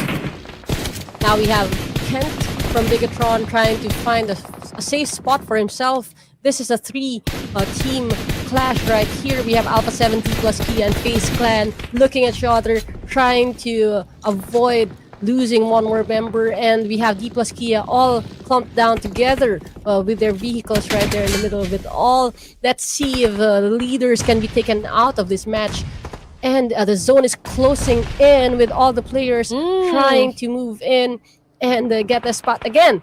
It seems like the south side is getting their fair shot at having an advantage right now. D plus Kia eliminated by FaZe. You know what? From the map feed just moments ago, I feel like, the Vikings would go for that zone control, because obviously NS Red Force and Alpha 7 will have to settle the fight, eventually over to the south side. Only one team, I believe, will be able to make it through. But getting back into the action here, we got FaZe Clan, Shopper right behind that haystack, trying to gauge the situation, looking at the possibility at where he could point his gun and actually rack up some points, for the team. They need to be careful now because they are a little bit exposed, to the teams that are staying right at the edge of the circle. But as for Alpha 7, we are still talking about 3 members, for this team. They managed to actually acquire a total of 3 elimination points for themselves, but they're having a hard time getting through NS Red Force, and NS Red Force doing a great job, at gatekeeping Brazil's Alpha 7. Tricky part here is still, since they're on the south side, there's so much more action happening on the north side as people are trying to keep into the zone. But again, Nongshim Red Force trying their best and doing their best to keep Alpha 7 at bay. They're boxing out this team, preventing them from rotating, from taking in a different angle. And FaZe Clan right now is facing Vikings. Vikings versus FaZe in the middle of it all, and it seems like the Vikings team is dominating and taking out FaZe Clan as well. 4 teams remaining, and as Red Force still in the mix here. Same thing goes for Alpha 7. GLU also included in the top teams here for this round. We are already at stage 6, and this is a solid performance coming from Vikings because they already have a total of 8 points, in their pockets, which is a strong performance, I can say. Now, they are over at the south side, I believe. Yeah, just like what I mentioned earlier, they're trying to go for that zone control, which is, I can see, being effective so far for the side of Vikings. And, the fight still not over just yet between NS Red Force and Alpha 7. It's a little bit of a challenge, I can say. But, they need to settle the score. They need to get the job done. The thing is, as Red Force is able to ruin or spoil the fun as well for the Vikings, they're knocking down one of the players. And the thing is, how do you keep up with aggression knowing that there's also one team behind you? And the way to do that is to have Beanie actually pointing his gun at Alpha 7, waiting for them to move out and calling back to their team. Superman is down for the count, and Munti is also down, with GLU trying their best to capitalize on that knockdown by given to them by Nongshim. So the Vikings are under siege right now for multiple teams. Yeah, they're in big trouble. Oh man, perhaps they got caught off guard, I can say. That's the beauty of having that element of surprise, right? I mean, obviously, it was an effective sneak attack, but we're going to talk about that later on, because Nongshim Red Force right now getting, shut down by Alpha 7. Wow, that was brutal. from being the ones boxed out, they were able to flip things over and take out Nongshim Red Force, and now they are part of the top 3. In fact, they have the best odds because they have 3 players up and they're coming from the south side. The Vikings are in the middle of it all. GLU shooting at them, and that is it for the Vikings. Again, they were the ones who took down FaZe and really secured that middle position, but they were being shot at by different teams, and that kind of sealed their fate. Now we have Nongshim, Red Force being eliminated as well, and Alpha 7 and GLU are the last 2 teams in the map. Yep. It's a 3v2 situation. Let's see if Brazil's Alpha 7 Oh, we need another Can, region to win.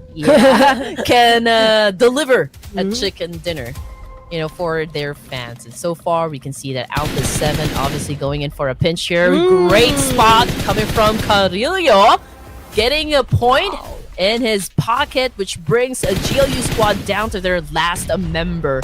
And, I guess we can already say just which team is going to be picking up the chicken dinner for this round, because Xbox getting roasted alive while bullets are actually raining courtesy of Alpha 7. We've got Sinup as well finishing up his clip here, making sure that GLU stays down. But what a counter though.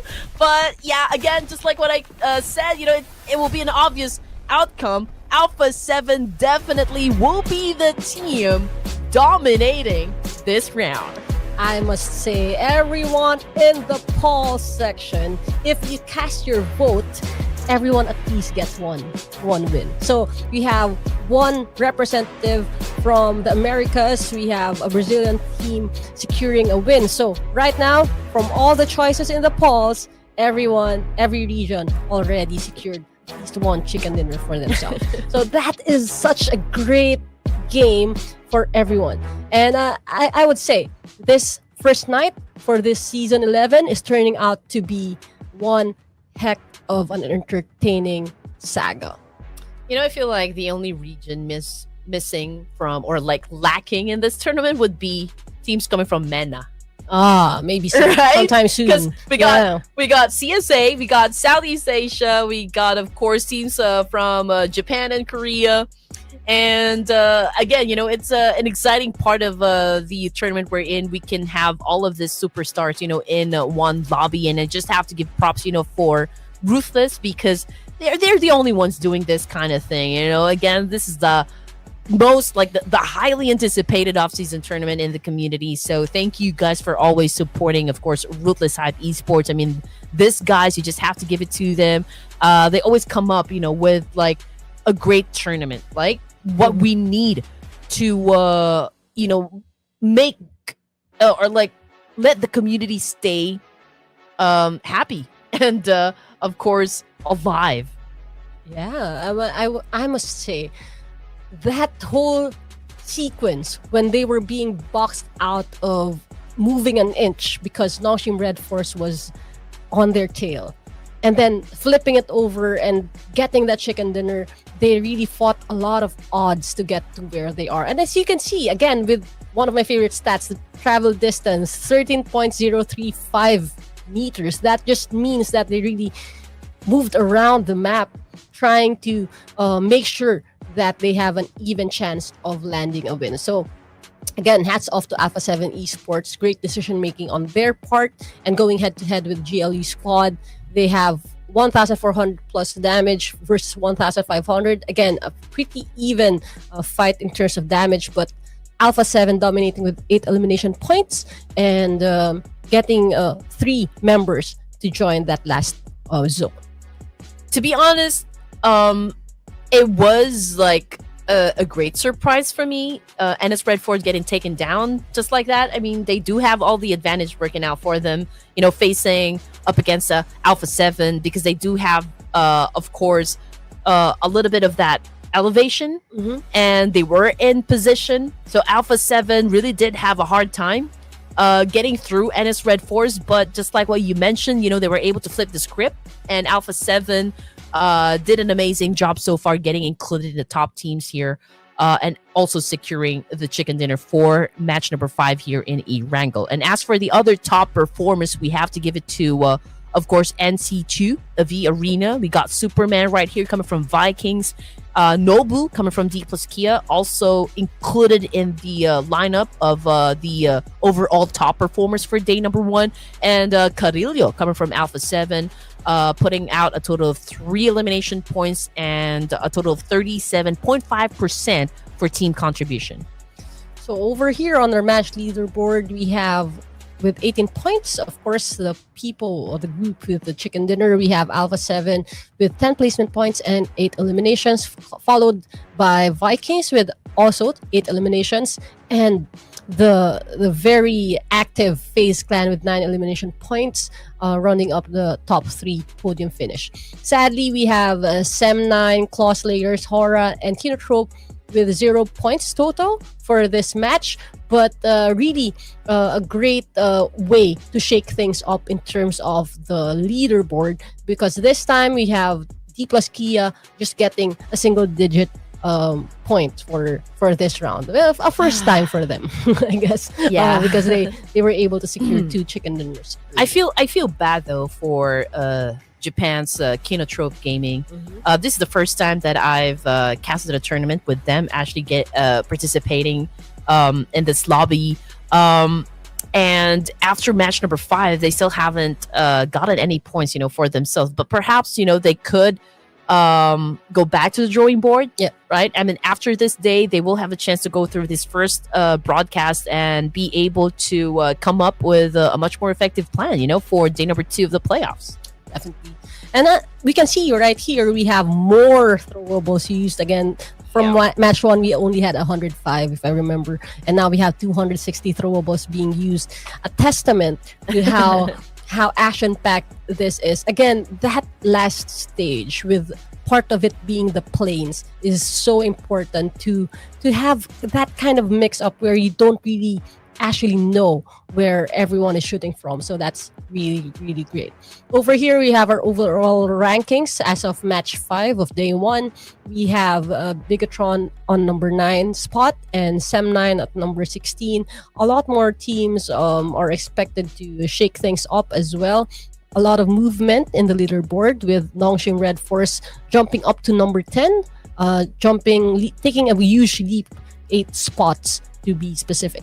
Okay, some shake-ups are happening, but again, we have to clarify. This is a round robin, so you don't really actually predict that standings, because some teams have played for 3 games, some teams have played for 4 games, but each team will be able to play a total of 4 games for this night. So until the end of match 6, that's when we will actually see where everyone's fate lies as of day 1. But you know what? As for Kinotrope of Japan, maybe they do have a surprise for us come day number 2 of this competition. Again, it's not how you start the game, but how you finish it. Okay, Mission Control, you're confusing me, but you know what? We're down to our last game for day number 1 of the playoffs, ladies and gents. So don't go away. We'll be taking a short break.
And now we are putting in the icing on top of the cake and the cherry on top of the ice cream. So a lot of ice. But again, ice on the veins and the nerves for all the players. We are back for the final match of the day. This is day one of Ruthless Invitational Showdown Season 11. And what better way to close it out than dropping in the middle of the dunes of Miramar. Again, this is Coach Abby and I'm here with Red Queen Andy, and we've seen all the regions represent for tonight, but we are back in Miramar for our final game. It's grit, it's grind, and it's a grand ending for the first day. Yep, and it's still the 4th of July, ladies and gents, so we are definitely ending day number 1 with a loud bang. Okay, I do have a question for you, Coach Abby, because of course this is your first time casting for PUBG, but have you been playing PUBG? Did you ever have a chance to play PUBG? Well, I'm an OG. You know, I used to play this back when Powerbang was like one of the main streamers, and Hot Jukes was actually a pro player for Hot Tribe. Jukes was yeah, a pro he was player. a pro player way back. It was Rolex and him and Powerbang in one team, and that was, I think, season 2 to 4 of PUBG Mobile. So you would say I'm an OG, but right now I'm really enjoying the action that the pro players are presenting to us. You know what we were talking about off cam? We were talking about how Coach Abby's favorite gun, or like what Coach Abby's favorite gun when she was playing PUBG. And do you guys have any idea what it is? It's Car 98. And nobody's using that anymore. I'm out of the meta, but Yeah. I'm not out in terms of prediction points because Okay, I already let's go. have 1 point. So I would say for this round, I'm gonna go with Bigatron. What? Yeah, I have to go Bigatron. I mean, go big or go Bigatron or go home. Yeah. Go Bigatron or go home. We're Yeah, representing so the red now. Who needs that's my- luck when you have Falak? And now go Go Bigatron or go home. go Bigatron or go home. Okay, that's a nice one. That's a nice one. Okay. What? You sure? Oh, Right, okay. The Darth Force? Vader said I have to go with Alpha Gaming. Oh, okay. Let's see. I want to give it a chance. I want to give it a mhm. chance. I'm pretty sure that, since East recently joined the roster, perhaps, they are trying to maybe fix the chemistry, fix the rotations, maybe trying out some new moves, for Alpha Gaming. We haven't seen, like the explosive gameplay just yet coming from Alpha Gaming, but we're not losing hope just yet. I mean, maybe, just maybe, since we are already down at our final game here in Miramar for match number 6, maybe we could see a little sneak peek of what they can actually deliver in the battlefield. Well, from one alpha to another, I guess, because Alpha 7 already got their chicken dinner. Let's hope Alpha Gaming shows up and shows off their skills right now. That's your prediction. I would love for you to get a point as well, Red Team. Here, that was a subtle jab right there. I just had to flex. I had the point. Anyway, on to the desert dunes of Miramar. We are back in the heat of things, and this is the best way to cap our day 1. And we are looking at the teams securing their spot in Miramar. The Battle of the Alphas. That's a game I will not pass. I'll pass not on that. The fight. Battle of the Mhm. Alphas. Okay, that is a good one. All right, so getting back into the game here, ladies and gents, we can see the usual suspects, of course, getting the most knockouts, getting the most headshots, getting the most elimination points. Pretty much still, like the same names. But anyway, we can see the flight path, and it's over to the right side of Miramar over here from north to south. Los Leones is right below the flight path here, so I'm pretty sure this will be highly occupied by teams here. We can see that GLU is choosing to drop around South Park area, maybe taking control of Puerto Paraiso. And as for Sim9, okay, I don't see any team that are close to their spot. But BTR, as well as Team Secret and even Vampire Esports, BTR right down there in the center of Miramar. But this is like a peculiar circle here, Coach, because we got at least 50% water. And this is exactly what I ordered. I wanted the crazy zone, and it's delivering on the last match of the day. That's gonna be exciting. Again, for a Miramar to have half of it in the water, that's gonna be great. But this is the Attack on Titan skin right here being sported by Trinity K, but sadly he is down for the count. Longshim actually securing that first blood with Turney K biting the dust right there. Doc Z, and everyone else from Longshim getting 1 point. And let's see what will happen in the next few moments. Sasageyo, Sasageyo. Oh, yeah. I don't know just if you had to. guys. She I don't just know if had you to. guys are fans of Attack on Titans